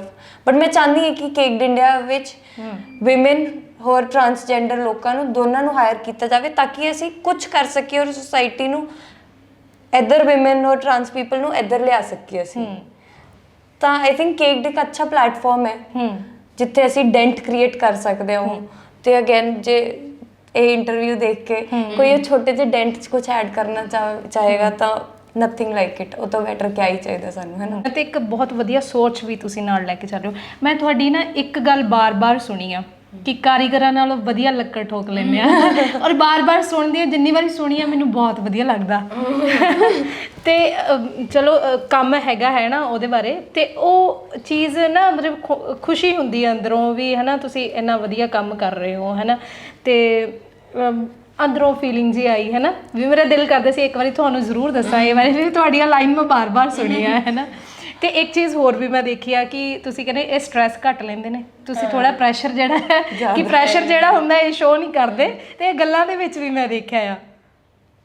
ਮੈਂ ਥੋੜੀ ਮਤਲਬ ਹੁਣ ਮੈਂ ਬਹੁਤ ਈਜ਼ਡ ਆਊਟ ਹੋ ਗਈ ਸੀ। ਮੈਨੂੰ ਥੋੜੇ ਸਾਲ ਪਹਿਲਾਂ ਮਿਲਦੇ ਤਾਂ ਲੱਗਦਾ ਕਿ ਕੁੜੀ ਦੇ ਅਰਾਊਂਡ ਨਹੀਂ ਕਰ ਸਕਦੇ। ਇਹ ਰੋਜ਼ ਮੈਡੀਟੇਸ਼ਨ ਕਰਦੀ ਹੈ ਰੋਜ਼ ਮੇਰੀ ਪੂਰੀ 2-3 ਘੰਟੇ ਦੀ ਪ੍ਰੈਕਟਿਸ ਹੁੰਦੀ ਹੈ ਕਿ ਮੈਂ ਪੂਰੀ ਆਪਣੇ ਜ਼ੋਨ 'ਚ ਹੋਵਾਂ, ਫਿਰ ਮੈਂ ਕੰਮ ਤੇ ਜਾਵਾਂ। ਮੈਂ ਜੇ ਨਹੀਂ ਅਟੇਨ ਕਰ ਪਾਉਂਦੀ ਮੈਂ ਜਾਂਦੀ ਨਹੀਂ, ਕਿਉਂਕਿ ਮੈਂਟਲ ਹੈਲਥ ਵਗੈਰਾ ਦੀ ਗੱਲ ਕਰ ਸੀ, ਲੰਬਾ ਟੌਪਿਕ ਆ, ਉੱਤੇ ਨਹੀਂ ਜਾਵਾਂਗੇ। ਬਟ ਇਹ ਹੈ ਕਿ ਅਗਰ ਤੁਸੀਂ ਬਿਜ਼ਨਸ ਚਲਾਉਣਾ ਹੈ ਕੋਈ ਵੀ, ਔਰ ਉਹਨੂੰ ਵੱਡਾ ਕਰਨਾ ਹੈ ਬਿਜ਼ਨਸ ਨੂੰ, ਕੋਈ ਵੀ ਹੋ ਤੁਸੀਂ, ਘਰ 'ਚ ਬੈਠੇ ਹੋ, ਕੁਝ ਵੀ ਕਰ ਰਹੇ ਹੋ, ਨਹੀਂ ਪਤਾ ਕਿ ਕਿਵੇਂ ਕਰੋਗੇ, ਇਹ ਸਮਝ ਲਓ ਕਿ ਸਭ ਤੋਂ ਪਹਿਲਾਂ ਕੇਕ ਬਣਾਉਣ ਤੇ ਕੰਮ ਸ਼ੁਰੂ ਕਰਨ ਤੋਂ ਪਹਿਲਾਂ ਆਪਣੇ ਆਪ ਤੇ ਕੰਮ ਸ਼ੁਰੂ ਕਰਨਾ ਬਹੁਤ ਜ਼ਰੂਰੀ ਹੈ। ਆਪਣੇ ਆਪ ਨੂੰ ਕੌਨਫੀਡੈਂਸ ਦੇਣਾ, ਇਹ ਕਹਿਣਾ ਕਿ ਮੇਰੇ ਘਰ ਦੇ ਮੈਨੂੰ ਕਹੀ ਜਾਣ ਤੂੰ ਤਾਂ ਪਾਗਲ ਹੈ, ਤੂੰ ਤਾਂ ਬੇਵਕੂਫ ਹੈ, ਠੀਕ ਹੈ, ਪਰ ਮੈਨੂੰ ਆਪਣੇ ਆਪ ਨੂੰ ਪਤਾ ਹੋਣਾ ਚਾਹੀਦਾ ਮੈਂ ਸਿਆਣੀ ਹਾਂ। ਖੁਦ ਨੂੰ ਮੈਂਟਲੀ ਪ੍ਰਿਪੇਅਰ ਕਰਕੇ ਚੱਲੋ।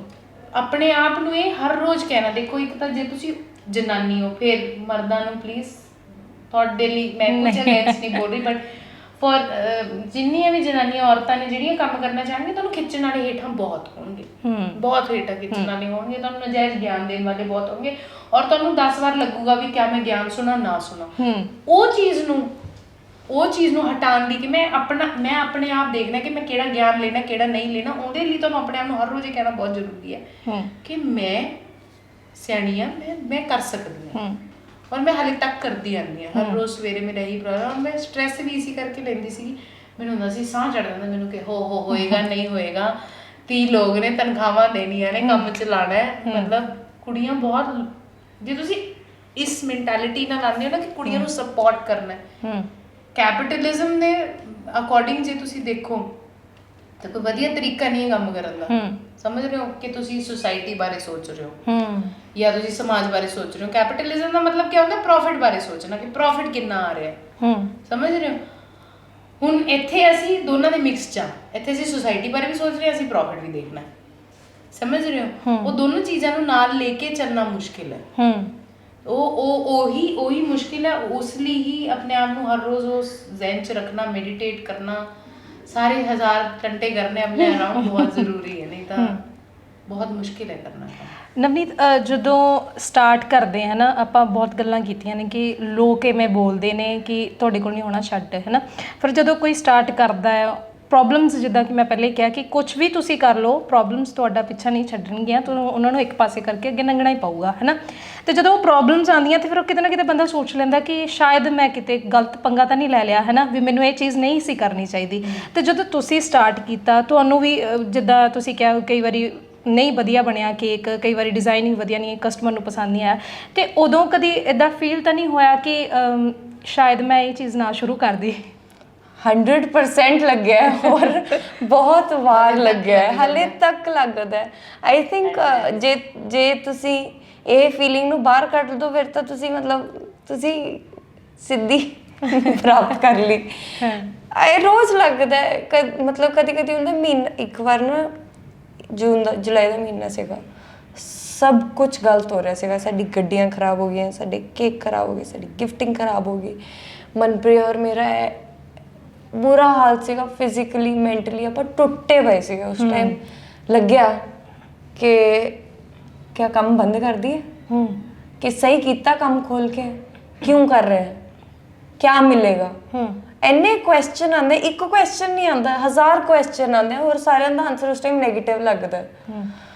ਬਟ ਇੱਕ ਰੀਸੈਂਟ ਚੀਜ਼ ਅਸੀਂ ਸਿੱਖੀ ਹੈ, ਕਹਿੰਦੇ ਆ ਹਾਈਂਡਸਾਈਡ ਵਿੰਡੋ। ਆਪਣੇ ਆਪ ਨੂੰ ਉਸ ਸਿਚੁਏਸ਼ਨ ਤੋਂ ਥੋੜੀ ਦੂਰ ਕਰਕੇ ਉਸ ਸਿਚੁਏਸ਼ਨ ਨੂੰ ਦੇਖੋ। ਜੇ ਮੇਰੀ ਕੇਕ ਅੱਜ ਖਰਾਬ ਹੋਇਆ ਹੈ, ਅੱਜ ਤਾਂ ਮੈਂ ਰੋ ਰਹੀ ਹਾਂ, ਅੱਜ ਮੈਂ ਸੈਡ ਫੀਲ ਕਰ ਰਹੀ ਹਾਂ, ਬਟ ਕੱਲ ਨੂੰ, ਪਰਸੋਂ ਨੂੰ ਤੁਹਾਨੂੰ ਪਤਾ ਹੈ ਕਿ ਉਹ ਕੇਕ ਨੂੰ ਕਿਵੇਂ ਖਰਾਬ ਹੋਣ ਤੋਂ ਬਚਾਉਣਾ ਹੈ। ਜੇ ਗੱਡੀਆਂ ਖਰਾਬ ਹੋਈਆਂ ਔਰ ਮੈਨੂੰ ਉਸ ਗੱਡੀ ਦੀ ਡਿਲੀਵਰੀ ਵੈਨ ਦੀ ਨੌਲੇਜ ਨਹੀਂ ਸੀਗੀ, ਹੁਣ ਕਿਉਂਕਿ ਗੱਡੀਆਂ ਖਰਾਬ ਹੋ ਗਈਆਂ, ਹੁਣ ਮੈਨੂੰ ਨੌਲੇਜ ਆ ਗਈ, ਹੁਣ ਫਿਊਚਰ 'ਚ ਇਹੋ ਜਿਹੀ ਚੀਜ਼ ਹੋ ਨਹੀਂ ਸਕਦੀ। ਤਾਂ ਸਾਨੂੰ ਆਪਣੀ ਹਾਈਂਡਸਾਈਡ ਵਿੰਡੋ ਨੂੰ ਨਾ ਵਧਾ ਕੇ 4 ਸਟੈਪ ਪਿੱਛੇ ਲੈ ਕੇ ਦੇਖਣਾ ਪੈਂਦਾ, ਆਪਣੇ ਆਪ ਨੂੰ ਸੇਨ ਰੱਖਣਾ ਪੈਂਦਾ ਕਿ ਇਸ ਚੀਜ਼ 'ਚ ਵਧੀਆ ਕੋਈ ਚੀਜ਼ ਨਿਕਲੇਗੀ। ਇਸ ਟਾਈਮ ਲੱਗ ਰਿਹਾ ਕਿ ਬਸ ਖਤਮ ਕਰੋ ਇਹਨੂੰ, ਮੁਕਾਓ ਇਹਨੂੰ, ਬਟ ਰੀਅਲਿਸਟਿਕ ਨਹੀਂ ਹੈ ਉਹ, ਸਿਰਫ ਸਿਚੁਏਸ਼ਨਲ ਹੈ ਉਸ ਟਾਈਮ। ਕੱਲ ਨੂੰ ਜਦ ਚੀਜ਼ਾਂ ਸਹੀ ਹੋ ਰਹੀਆਂ ਹੋਣਗੀਆਂ ਤਾਂ ਉਸ ਟਾਈਮ ਤੁਹਾਨੂੰ ਲੱਗੇਗਾ ਕਿ ਯਾਰ ਸਹੀ ਹੈ। ਉਸ ਟਾਈਮ ਤੁਹਾਨੂੰ 4 ਸਟੈਪ ਪਿੱਛੇ ਲੈ ਕੇ ਦੇਖਣਾ ਪਏਗਾ, ਇਹ ਚੀਜ਼ ਮੈਨੂੰ ਕੀ ਚੀਜ਼ ਸਿਖਾ ਸਕਦੀ ਹੈ। ਬੁਰਾ ਤਾਂ ਉਸ ਟਾਈਮ ਵੀ ਲੱਗੇਗਾ, ਪਰ ਤੁਸੀਂ ਬੈਲੈਂਸ ਆਊਟ ਕਰ ਲੂੰਗੇ ਉਸ ਚੀਜ਼ ਨੂੰ, ਨੈਕਸਟ ਟਾਈਮ ਲਈ ਪ੍ਰਪੇਅਰ ਹੋਵੋਗੇ ਕਿ ਇਹ ਚੀਜ਼ ਹੋਊਗੀ। ਬਿਲਕੁਲ। ਜਦ ਹਾਈਂਡਸਾਈਡ ਵਿੰਡੋ ਵਧਾਤੀ ਅਸੀਂ, ਤਾਂ ਥੋੜੀ ਜਿਹੀ ਖੁਸ਼ੀ ਮਹਿਸੂਸ ਹੋਏਗੀ, ਇੱਧਰ ਬਹੁਤ ਸਾਰਾ ਗਮ ਹੈ, ਤਦ ਉਹ ਚੀਜ਼ ਬੈਲੈਂਸ ਹੋ ਜਾਏਗੀ, ਤੁਸੀਂ ਨਿਊਟਰਲ ਹੋ ਜਾਓਗੇ, ਤਦ ਇੰਨਾ ਦੁੱਖ ਨਹੀਂ ਮਹਿਸੂਸ ਹੋਏਗਾ ਤੁਹਾਨੂੰ। ਤਾਂ ਤੁਸੀਂ ਦੇਖਣਾ ਕਿ ਕਿਵੇਂ ਨਿਊਟਰਲ ਆਉਂਗੇ ਤੁਸੀਂ ਇਸ ਚੀਜ਼ ਨੂੰ।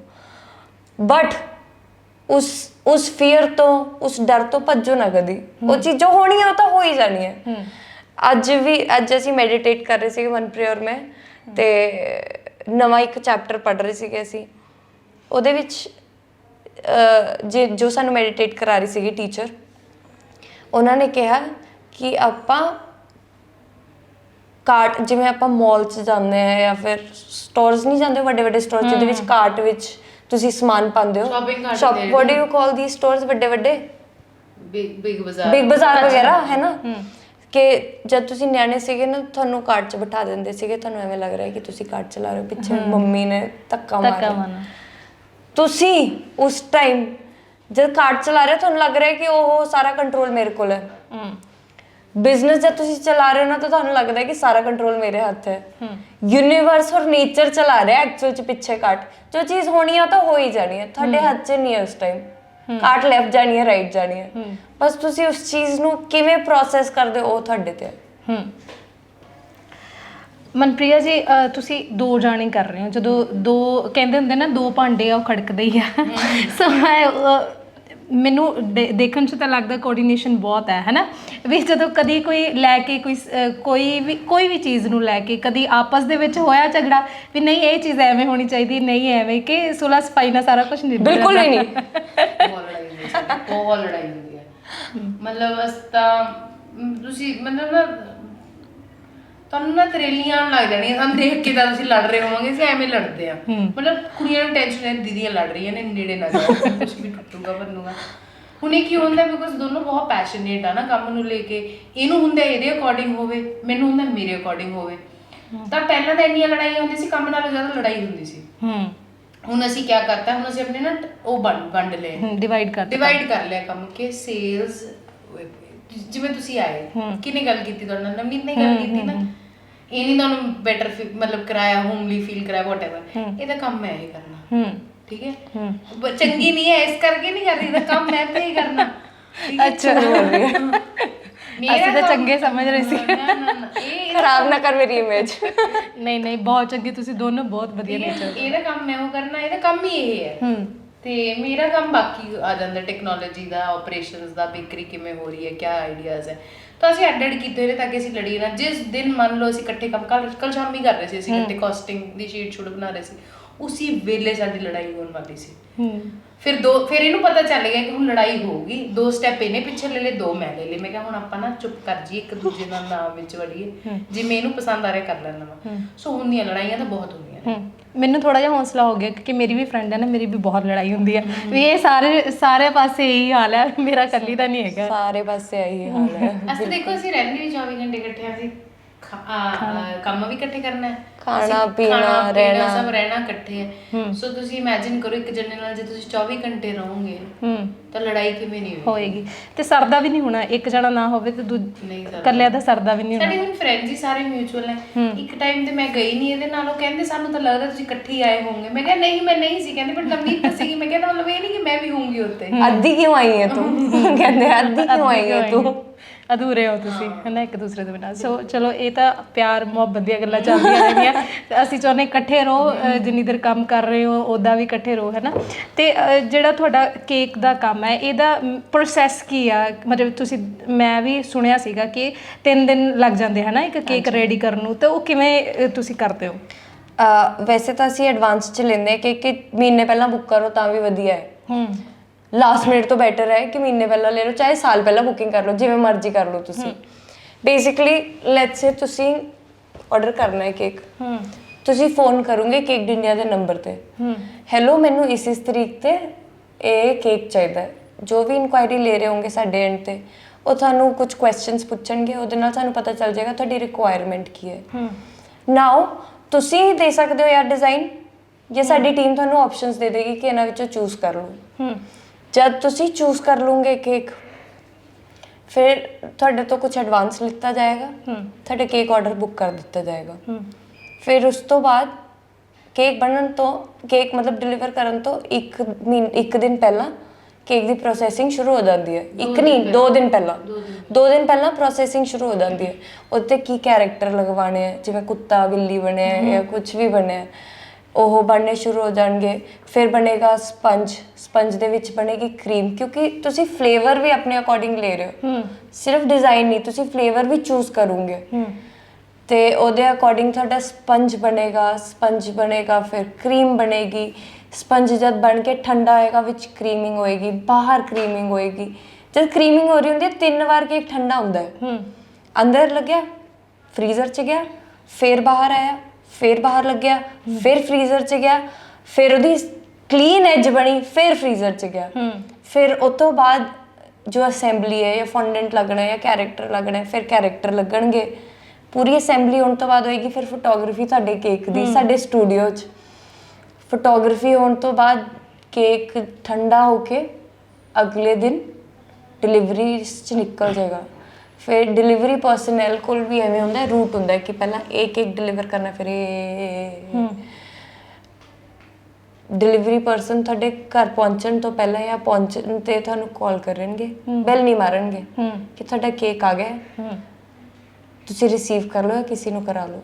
ਹੁਣ ਜੇ ਤੁਸੀਂ ਸਰਪ੍ਰਾਈਜ਼ ਰੱਖਿਆ ਕਿਸੇ ਕੋਲ ਔਰ ਉਹਨਾਂ ਨੇ ਬੈਲ ਮਾਰਤੀ, ਉਹ ਤਾਂ ਗਿਆ, ਤਾਂ ਸਪੈਸੀਫਿਕ ਕੁਝ ਇਨਸਟਰਕਸ਼ਨਸ ਹੈ ਉਹ ਜੀਆਂ, ਛੋਟੀ ਛੋਟੀਆਂ ਚੀਜ਼ਾਂ ਦਾ ਖਿਆਲ ਰੱਖਣਾ। ਬਿਲਕੁਲ ਕਿ ਡੱਬੇ ਤੇ ਕੁਝ ਲਿਖਣਾ ਹੈ ਫਰੋਮ ਜਸਪ੍ਰੀਤ ਵਾਟਐਵਰ, ਉਹ ਸਾਰੀ ਆਪਾਂ ਪ੍ਰੋਸੈਸ ਵਿੱਚ ਰੱਖਦੇ ਆ ਚੀਜ਼ਾਂ। ਤੇ ਡਰਾਈਵਰ ਤੁਹਾਨੂੰ ਫੋਨ ਕਰਦੇ ਕਿ ਕੇਕ ਰਿਸੀਵ ਕਰ ਲਓ, ਜਿੰਨੀ ਪੇਮੈਂਟ ਹੁੰਦੀ ਹੈ ਤੁਸੀਂ ਕੈਸ਼ 'ਚ ਦਿੰਦੇ ਹੋ, ਤੇ ਫਿਰ ਟਾਟਾ ਬਾਏ ਬਾਏ ਹੋ ਜਾਂਦੀ ਜਦ ਤੱਕ ਤੁਸੀਂ ਨੈਕਸਟ ਟਾਈਮ ਨਹੀਂ ਆਰਡਰ ਕਰਦੇ ਸਾਡੇ ਤੋਂ।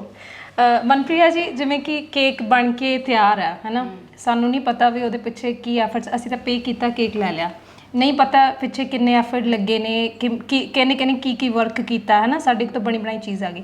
ਉਸੇ ਤਰੀਕੇ ਨਾਲ ਤੁਸੀਂ ਅੱਜ ਤੋਂ 5 ਸਾਲ ਪਹਿਲਾਂ ਸਟਾਰਟਿੰਗ ਕੀਤੀ, ਕੀ ਮਿਹਨਤ ਆ, ਕੀ ਸਟਰਗਲ ਹੈ ਤੁਹਾਡੀ, ਉਹ ਕੋਈ ਨਹੀਂ ਦੇਖਦਾ, ਬਟ ਇਹ ਦੇਖ ਰਹੇ ਕਿ 2 ਕੁੜੀਆਂ ਆ, ਉਮਰ ਬਹੁਤ ਘੱਟ ਉਮਰ ਹੈ ਨਾ, ਪੋਲਿਸ਼ ਹੋ ਕੇ ਸਭ ਕੁਝ ਬਣ ਗਿਆ ਆ, ਬਿਜ਼ਨਸ ਕਰ ਰਹੀਆਂ ਨੇ ਹੈ ਨਾ। ਅਤੇ ਲੋਕ ਕਹਿੰਦੇ ਵੀ ਹੋਣਗੇ ਕਿ ਤੁਹਾਡੀ ਤਾਂ ਕਿਸਮਤ ਵਧੀਆ ਆ ਹੈ ਨਾ, ਵੀ ਤੁਹਾਡਾ ਤਾਂ ਕੰਮ ਚੱਲ ਰਿਹਾ, ਬਟ ਪਿੱਛੇ ਵਾਲੀ ਮਿਹਨਤ ਨਹੀਂ ਪਤਾ।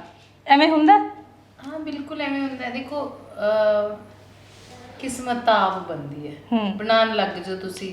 ਮਤਲਬ ਮੈਂ ਤਾਂ ਦੇਖਿਆ ਕਿ ਮਿਹਨਤ ਕਰਨੀ ਬਹੁਤ ਇੰਪੋਰਟੈਂਟ ਹੈ, ਰਾਈਟ।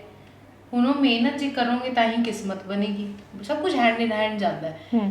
ਲੋਕ ਕਹਿੰਦੇ ਕਿਸਮਤ ਵਧੀਆ, ਪਤਾ ਨਹੀਂ, ਮੈਂ ਨਾ ਇੰਨੇ ਲੋਕਾਂ ਨੂੰ ਮਿਲੀ ਨਹੀਂ ਜਿਨ੍ਹਾਂ ਨੇ ਐਵੇਂ ਕਮੈਂਟ ਕੀਤਾ ਸਾਡੇ ਤੇ, ਬਟ ਹਾਂ ਆਮ ਸ਼ੋਰ ਸੋਚਦੇ ਹੋਣਗੇ ਕਿ ਕਿਸਮਤ ਵਧੀਆ ਇੰਟਰਵਿਊਆਂ ਹੋ ਰਹੀਆਂ ਨੇ, ਐਵੇਂ ਬੈਠੀਆਂ ਨੇ ਤਿਆਰ ਕਰੀ ਜਾ ਰਹੀਆਂ ਹੈ, ਤੇ ਐਵੇਂ ਸੋਚਦੇ ਹੋਣਗੇ ਲੋਕ। ਤੇ ਬਟ ਮੈਨੂੰ ਐਵੇਂ ਲੱਗਦਾ ਹੈ ਕਿ ਮਿਹਨਤ ਤਾਂ ਬਹੁਤ ਲੱਗੀ ਸੀ, ਬਹੁਤ ਮਿਹਨਤ ਲੱਗੀ ਸੀ, ਕਿਉਂਕਿ ਕੇਕ ਇੱਕ ਦਿਨ 'ਚ ਨਹੀਂ ਖੜਾ ਹੋਇਆ, 30 ਕੁੜੀਆਂ ਇੱਕ ਦਿਨ 'ਚ ਨਹੀਂ ਆਈਆਂ। ਕੇਕ ਦੇ ਵਿੱਚ ਸਿਰਫ ਬੇਕਰੀ ਦੀ ਟ੍ਰੇਨਿੰਗ ਨਹੀਂ, ਜਿਹੜੀ ਅਸੀਂ ਮੇਰੇ ਪਾਪਾ ਜੀ ਨੇ ਸਿੱਖ ਕੇ ਆਏ ਸੀ, ਮੈਂ YouTube ਤੋਂ ਲਿੱਤੀ, ਮੈਂ ਆਨਲਾਈਨ ਕਲਾਸਿਸ ਤੋਂ ਲਿੱਤੀ, ਉਸ ਦੇ ਵਿੱਚ ਬਹੁਤ ਇੰਪੋਰਟੈਂਟ ਰੋਲ ਸੀਗਾ ਸਾਡੇ ਕੈਫੇ ਦਾ ਚੱਲ ਕੇ ਫੇਲ ਹੋ ਜਾਣਾ। ਉਹ ਜਿਹੜੇ 2 ਸਾਲ ਅਸੀਂ ਕੈਫੇ ਚੰਡੀਗੜ੍ਹ 'ਚ ਲਗਾਏ ਸੀ, ਮਾਰਕੀਟ 'ਚ ਬੈਠੇ ਹੋਏ ਸੀ, ਚੰਡੀਗੜ੍ਹ ਦੀ ਮਾਰਕੀਟ ਦੇ ਵਿੱਚ ਬੈਠ ਕੇ ਸਾਨੂੰ ਸਮਝ ਆਇਆ ਕਿ ਅੱਛਾ ਕੰਮ ਐਵੇਂ ਕੀਤਾ ਜਾਂਦਾ। ਇਸ ਤੋਂ ਪਹਿਲਾਂ ਤਾਂ ਫਿਲਮ ਬਣਾਈ ਦੀ ਸੀ, ਇਹ ਕੰਪਿਊਟਰ ਦਾ ਕੰਮ ਕਰਦੀ ਸੀ, ਸਾਨੂੰ ਦੋਨਾਂ ਪਤਾ ਸੀ ਸੇਲਸ ਕਿਆ ਹੁੰਦੀ ਹੈ, ਮਾਰਕੀਟਿੰਗ ਕਿਆ ਹੁੰਦੀ ਹੈ। ਸਾਨੂੰ ਪ੍ਰੋਡਕਟ ਬਣਾਉਣਾ ਆਉਂਦਾ ਸੀ, ਪ੍ਰੋਡਕਟ ਵਧੀਆ ਸੀ, ਉਹ ਕੈਫੇ ਦਾ ਵੀ ਵਧੀਆ ਸੀਗਾ, ਉਹ ਕੇਕ ਦਾ ਵੀ ਵਧੀਆ ਸੀ, ਕਿਉਂਕਿ ਖਾਂਦੇ ਸੀ ਪਤਾ ਚੱਲ ਜਾਂਦਾ ਸੀ ਯਾਰ ਸਵਾਦ ਆ ਚੀਜ਼। ਤੇ ਇਹ ਸਭ ਕੁਝ ਇਹ ਉਹਦੇ ਵਿੱਚ ਕੈਫੇ ਦਾ ਫੇਲ ਹੋਣਾ, ਲੱਖਾਂ ਰੁਪਏ ਘਰਦਿਆਂ ਦੇ ਬਰਬਾਦ ਵੀ ਹੋਏ ਉਸ ਕੈਫੇ ਦੇ ਵਿੱਚ, ਕਿ ਉਹਨਾਂ ਨੇ ਲਗਾਏ ਸੀ ਕੇਕ ਤੇ ਅਸੀਂ ਉਹਨਾਂ ਨੇ ਲਗਾਏ ਪਹਿਲਾਂ, ਫਿਰ ਅਸੀਂ ਹੌਲੀ ਹੌਲੀ ਇਹਨੂੰ ਵੱਡਾ ਕੀਤਾ, ਠੀਕ ਹੈ। ਬਟ ਉਹਨਾਂ ਦੇ ਪੈਸੇ ਵੀ ਬਰਬਾਦ ਹੋਏ, ਫਿਰ ਸਾਨੂੰ ਵੀ ਲੱਗਿਆ ਕਿ ਯਾਰ ਮਤਲਬ ਕਿੰਨਾ ਨੁਕਸਾਨ ਹੋ ਗਿਆ, ਠੀਕ ਹੈ। ਤਾਂ ਉਹਨੇ ਬਹੁਤ ਜ਼ਿਆਦਾ, ਉੱਥੇ ਅਸੀਂ 18 ਘੰਟੇ ਕੰਮ ਕਰਦੇ ਸੀ। ਮੈਂ ਸੁਸਾਈਡਲ ਵੀ ਸੀ ਇੱਕ ਪੁਆਇੰਟ ਤੇ, ਇੰਨਾ ਮੇਰੇ ਤੇ ਸਟ੍ਰੈਸ ਸੀਗਾ, ਕਿਉਂਕਿ ਮੈਂ ਇੱਕ ਪਾਸੋਂ ਨੂਡਲ ਬਣਾਉਣੀ ਕੈਫੇ ਦੇ ਅੰਦਰ, ਇੱਕ ਪਾਸੋਂ ਮੈਂ ਕੇਕ ਦਾ ਆਰਡਰ ਲੈ ਰਹੀ ਹੁੰਦੀ ਸੀ, ਕਿਉਂਕਿ 90 ਯੂਨਿਟ ਤਾਂ ਚੱਲ ਰਹੀ ਸੀ, ਚੰਡੀਗੜ੍ਹ ਕੈਫੇ ਸੀਗਾ। ਤੀਸਰੀ ਚੀਜ਼ ਅਸੀਂ ਇੱਕ ਹੋਰ ਬਣਾ ਰਹੀ ਸੀ, ਕੰਬੂਚਾ ਬਰੂ ਕਰ ਰਹੇ ਸੀਗੇ, ਇੱਕ ਚਾਹ ਹੁੰਦੀ ਹੈ ਫਰਮੈਂਟਡ, ਉਹ ਵੀ ਬਰੂ ਕਰ ਰਹੀ ਸੀ। 3 ਬਿਜ਼ਨੈਸਿਸ ਮੈਂ ਹੈਂਡਲ ਕਰਦੀ ਸੀ। ਨਵਨੀਤ ਤਦ ਨਹੀਂ ਸੀਗੀ, ਨਵਨੀਤ ਤਾਂ ਦਿੱਲੀ ਸੀਗੀ, ਆਉਂਦੀ ਜਾਂਦੀ ਰਹਿੰਦੀ ਸੀ। ਮੈਂ ਸੀ, ਮੇਰਾ ਬ੍ਰਦਰ ਸੀ, ਉਹਦੀ ਫਰੈਂਡ ਸੀਗੀ, ਅਸੀਂ 3 ਜਣੇ ਸੀਗੇ, ਬਟ ਮੋਸਟਲੀ ਐਫਰਟ ਮੈਂ ਹੀ ਪਾ ਰਹੀ ਹੁੰਦੀ ਸੀ ਸਾਰੇ ਸਮਾਨ 'ਚ। ਤਾਂ ਮੇਰਾ ਬਿਲਕੁਲ ਦਿਮਾਗ ਲੋਸਟ ਹੋ ਗਿਆ ਸੀਗਾ। ਸੋ ਯੈਸ, ਬਹੁਤ ਲੋਕਾਂ ਨੂੰ ਨਹੀਂ ਪਤਾ ਉਹ ਸਟੋਰੀਜ਼। ਦੇਰ ਹਲੇ ਵੀ ਐਵੇਂ ਹੁੰਦਾ, ਟਾਈਮਸ ਹੁੰਦੇ ਨੇ ਕਿ ਮੈਨੂੰ ਐਵੇਂ ਲੱਗਦਾ ਕਿ ਯਾਰ 30 ਵਾਲਾ ਯੂਨਿਟ 200 ਕੁੜੀਆਂ ਤੇ ਪਹੁੰਚਾਉਣਾ ਹੈ, ਰੈਵਨਿਊ ਇੰਨੀ ਲੈ ਕੇ ਆਉਣੀ ਹੈ। ਹਲੇ ਵੀ ਮਿਹਨਤ ਤਾਂ ਕੰਟੀਨਿਊਸਲੀ ਹੈ ਹੀ ਹੈ। ਦੇਖੋ ਜੇ ਅਸੀਂ 5 ਦਿਨ ਘੁੰਮ ਕੇ ਵੀ ਆ ਰਹੇ ਹਾਂ, ਫਿਰ ਵੀ ਲੱਗਦਾ ਕਿ ਯਾਰ 5 ਦਿਨ ਕੰਮ ਨਹੀਂ ਕੀਤਾ। ਤਾਂ ਉਹ ਅੰਦਰੋਂ ਫੀਲਿੰਗ ਆਉਂਦੀ ਹੈ ਵੀ 5 ਦਿਨ ਵੇਸਟ ਕਰ ਲਏ ਆਪਾਂ, ਬਟ ਹਾਲਾਂਕਿ ਚਲੋ ਜ਼ਰੂਰੀ ਆ, ਮਾਈਂਡ ਨੂੰ ਫਰੈਸ਼ ਕਰਨਾ ਵੀ ਜ਼ਰੂਰੀ ਆ। ਉਹ ਤਾਂ ਸਮਝਾਈ ਦੀ ਹੈ, ਫਿਰ ਸਾਰੀਆਂ ਚੀਜ਼ਾਂ ਤਾਂ ਹੀ ਤਾਂ ਕਰੀ ਜਾ ਰਹੇ ਹਾਂ ਕੰਮ, ਨਹੀਂ ਤਾਂ ਕਰ ਹੀ ਨਾ ਪਾਏ ਕੋਈ। ਗਿਲਟ ਆ ਜਾਂਦਾ ਹੈ। ਮਿਹਨਤ ਤਾਂ ਅਨਐਂਡਿੰਗ ਹੈ।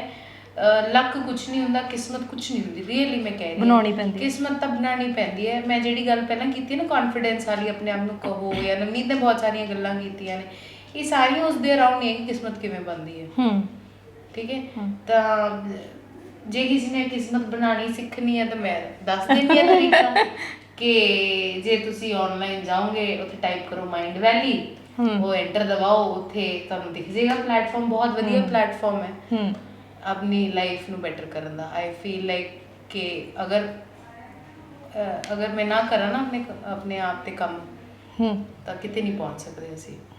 ਸੋ ਕਿਸਮਤ ਕੁਛ ਨਹੀਂ ਹੁੰਦਾ। Again coming back to that, ਗੱਲਾਂ ਕਰਕੇ ਮੈਨੂੰ ਬਹੁਤ ਵਧੀਆ ਲੱਗ ਰਿਹਾ ਵੀ ਚਲੋ ਮੈਂ ਤਾਂ ਕਹੂੰਗੀ ਲਾਸਟ ਸਵਾਲ ਹੈ, ਬਟ ਮੇਰੇ ਦਿਮਾਗ 'ਚ ਮੈਨੂੰ ਲੱਗਦਾ ਹੋਰ ਆ ਹੀ ਜਾਣੇ ਆ, ਹੈ ਨਾ। ਅਸੀਂ ਵੀ ਖਿੱਚੀ ਜਾਂਦੇ ਨਾ ਗੱਲਾਂ, ਇੱਧਰ ਨੂੰ ਲੈ ਗਏ, ਉੱਧਰ ਨੂੰ ਲੈ ਗਏ, ਬਟ ਮਜ਼ਾ ਆ ਰਿਹਾ ਮੈਨੂੰ ਵੀ ਗੱਲਾਂ ਕਰਕੇ ਤੁਹਾਡੇ ਨਾਲ, ਤੇ ਤੁਹਾਡੇ ਗੱਲਾਂ ਹੀ ਮਾਰ ਰਹੇ ਆਪਾਂ। ਸੋ ਬਿਲਕੁਲ, ਮੈਂ ਇੱਕ ਸਵਾਲ ਇਹ ਵੀ, ਹਾਲਾਂਕਿ ਮੈਂ ਇੱਥੇ ਮਾਹੌਲ ਦੇਖਿਆ ਆ, ਉਹ ਕੁਛ ਇੱਦਾਂ ਦਾ ਨਹੀਂ ਬੌਸ ਜਾਂ EMPLOYE ਵਾਲਾ, ਹੈ ਨਾ, ਕੁਛ ਨਹੀਂ ਹੈਗਾ। ਵੈਸੇ ਮੈਂ ਕੁਐਸਚਨ ਪੁੱਛ ਰਹੀ ਹਾਂ ਕਿ ਏਜ ਬਹੁਤ ਛੋਟੀ ਆ, ਤੇ ਇਸ ਉਮਰ ਦੇ ਵਿੱਚ ਬੌਸ ਵਾਲੀ ਫੀਲਿੰਗ ਸ਼ਾਇਦ ਇੱਥੇ ਮਾਹੌਲ ਨਹੀਂ ਆ, ਬਟ ਉਹ ਹੈਗੇ ਤੇ ਹੋ ਤੁਸੀਂ, ਹੈ ਨਾ, ਬੌਸ, ਤੇ ਉਹ ਕਿਵੇਂ ਫੀਲ ਹੁੰਦਾ ਕਿ ਉਮਰ ਤਾਂ ਬਹੁਤ ਛੋਟੀ ਆ ਹਲੇ?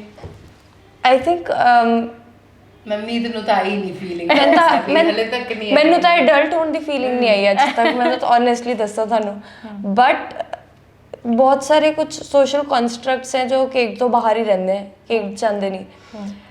ਉਹਨਾਂ ਵਿੱਚੋਂ ਇੱਕ ਏਜ ਹੈ ਕਿ ਏਜ ਅਥਾਰਟੀ ਨਾਲ ਕੁਝ ਨਹੀਂ, ਮਤਲਬ ਕੋਈ ਲਿੰਕਿੰਗ ਨਹੀਂ ਹੈ, ਕਿਉਂਕਿ ਸਾਡੇ ਕੋਲ ਐਕਚੁਅਲ 'ਚ ਅੰਦਰ ਵਿਮਨ ਕੰਮ ਕਰਦੀਆਂ ਜਿਹੜੇ 45 ਸਾਲ ਦੀਆਂ 50 ਸਾਲ ਦੀਆਂ ਤੇ ਫਨੀ ਚੀਜ਼ ਹੈ ਉਹ ਸਾਨੂੰ ਦੀਦੀਆਂ ਕਹਿੰਦੀਆਂ ਤੇ ਅਸੀਂ ਵੀ ਉਹਨਾਂ ਨੂੰ ਜੀ ਕਹਿ ਕੇ ਬੁਲਾਉਂਦੇ ਆ, ਡਿੰਪਲ ਦੀ ਕਹਿ ਦਿੰਦੇ ਆ ਅਸੀਂ। ਤਾਂ ਇਹ ਕੋਈ ਏਜ ਅਥਾਰਟੀ ਦਾ ਹੈ ਨਹੀਂ ਹੈ ਨਾ। ਹੋਰ ਅਸੀਂ ਜ਼ਿਆਦਾ ਹਾਇਰਾਰਕੀ 'ਚ ਬਿਲੀਵ ਨਹੀਂ ਕਰਦੇ ਮਨਪ੍ਰੀਤ ਔਰ ਮੈਂ, ਕਿ ਜੇ ਕਿਸੇ ਕੁੜੀ ਨੇ ਕੋਈ ਗੱਲ ਕਰਨੀ ਹੈ ਸਾਡੇ ਤੋਂ ਪਰਸਨਲ ਪ੍ਰੋਫੈਸ਼ਨਲ ਤਾਂ ਵੀ ਆਰ ਓਪਨ, ਤੁਸੀਂ ਕਿਸੇ ਵੀ ਟਾਈਪ ਦੀ ਗੱਲ ਕਰ ਸਕਦੇ ਹੋ। ਜਿਵੇਂ ਕਦੀ ਸਾਨੂੰ ਫੀਲ ਹੁੰਦਾ ਹੈ ਕਿ ਅਸੀਂ ਐਜ਼ ਐਨ EMPLOYE ਸਾਡੇ ਕੋਲ ਬਹੁਤ ਸਾਰੀ ਰਿਸਪੌਂਸਿਬਿਲਿਟੀਜ਼ ਵੀ ਹੈ ਕਿ ਇਹਨਾਂ ਨੂੰ ਜਿਹੜੀ ਚੀਜ਼ਾਂ ਬਾਰੇ ਸਮਾਜ ਨਹੀਂ ਸਿਖਾ ਸਕਿਆ ਅਸੀਂ ਸਿਖਾ ਸਕੀਏ। ਫੋਰ ਐਗਜ਼ਾਮਪਲ ਜਿਵੇਂ ਮੈਂਸੂਰੇਸ਼ਨ ਦੇ ਬਾਰੇ, ਸੈਕਸ ਐਜੂਕੇਸ਼ਨ ਬਾਰੇ, ਅੱਜ ਕੱਲ੍ਹ ਕਿ ਤੁਸੀਂ ਜਿਵੇਂ ਪੈਡਸ ਬੜੇ ਕੁਛ ਇੱਧਰ ਦੇਰ ਵਰ ਸਮ ਪੀਪਲ, ਕੁਛ ਕੁੜੀਆਂ ਸੀਗੀਆਂ ਜੋ ਪੈਡਸ ਨਹੀਂ ਯੂਜ਼ ਕਰਦੀ ਸੀਗੀਆਂ, ਕੱਪੜੇ ਯੂਜ਼ ਕਰਦੀ ਸੀਗੀਆਂ। ਓਕੇ। ਤੇ ਸਾਨੂੰ ਲੱਗਿਆ ਕਿ ਸਾਡੇ ਕੋਲ ਇੰਨੀ ਰਿਸਪੌਂਸਿਬਿਲਿਟੀ ਹੈ ਕਿ ਜੋ ਸਾਨੂੰ ਪਤਾ ਹੈ ਉਹ ਸਾਨੂੰ ਦੱਸਣਾ ਵੀ ਪਏਗਾ। ਆਈ ਥਿੰਕ ਇਹ ਸਟੇਜ ਤੇ ਆ ਕੇ ਸਾਨੂੰ ਲੱਗਦਾ ਹੈ ਕਿ ਅਸੀਂ EMPLOYE ਹਾਂ। ਜਿਹੜੀ ਇਨਫੋਰਮੇਸ਼ਨ ਇਹਨਾਂ ਕੋਲ ਨਹੀਂ ਪਹੁੰਚ ਸਕੀ ਸਾਨੂੰ ਪਹੁੰਚਾਣੀ ਪਏਗੀ। ਬਾਕੀ ਤਾਂ EMPLOYE ਨਹੀਂ, EMPLOYER ਹੈ। ਸੌਰੀ ਮੈਂ ਕਹਿ ਰਹੀ ਹਾਂ ਹਾਲੇ ਤੱਕ ਨਹੀਂ ਮੈਨੂੰ EMPLOYER ਵਾਲੀ ਫੀਲਿੰਗ ਆਈ। ਮੈਂ ਦੀਦੀ ਹੈ ਸਾਰੇ ਦੀ, ਕੋਈ ਸਾਨੂੰ ਮੈਮ ਨਹੀਂ ਕਹਿ ਸਕਦਾ ਇੱਧਰ। ਕੋਈ ਵੀ ਸਾਨੂੰ ਐਵੇਂ ਓਫੀਸ਼ੀਅਲੀ ਮੈਮ ਨਹੀਂ ਬੁਲਾ ਸਕਦਾ। ਬੜਾ ਕੈਜੂਅਲ এনवायरमेंट ਹੈ ਤਾਂ ਕਿ ਡਾਇਨਾਮਿਕ ਵੀ ਵਧੀਆ ਰਹਿ ਸਕਣ। ਜੇ ਤੁਸੀਂ ਮੈਨੂੰ ਮੈਮ ਕਹਿ ਕੇ ਬੁਲਾਉਂਗੀ ਜਾਂ ਮੈਂ ਤੁਹਾਨੂੰ ਮੈਮ ਕਹਿ ਕੇ ਬੁਲਾਉਂਗੀ, ਥੋੜਾ ਰਿਸਟ੍ਰਿਕਸ਼ਨ ਰਹਿ ਜਾਂਦੀ ਹੈ। ਆਈ ਥਿੰਕ ਉਹ ਰਿਸਟ੍ਰਿਕਸ਼ਨ ਹੋਣੀ ਨਹੀਂ ਚਾਹੀਦੀ। ਮੈਂ ਵੀ ਜਦੋਂ ਤੁਹਾਨੂੰ ਫੋਨ ਕੀਤਾ ਸੀ ਤੁਸੀਂ ਕਿਹਾ ਮੈਮ ਨਾ ਕਹੋ ਮੈਨੂੰ, ਮੈਂ ਤਾਂ 2-3 ਵਾਰ ਕਿਹਾ ਮੈਮ ਨਾ ਬੋਲੋ ਮੇਰੇ ਤੋਂ, ਮੈਂ ਮੈਮ ਨਹੀਂ ਹੈ। ਬਿਜ਼ਨਸ ਨਹੀਂ ਹੈ ਕੇਕ ਦਾ, ਸਮਝੋ ਕਮਿਊਨਿਟੀ ਹੈ, ਕਮਿਊਨਿਟੀ ਬਿਲਡ ਕਰ ਰਹੇ ਹਾਂ ਅਸੀਂ।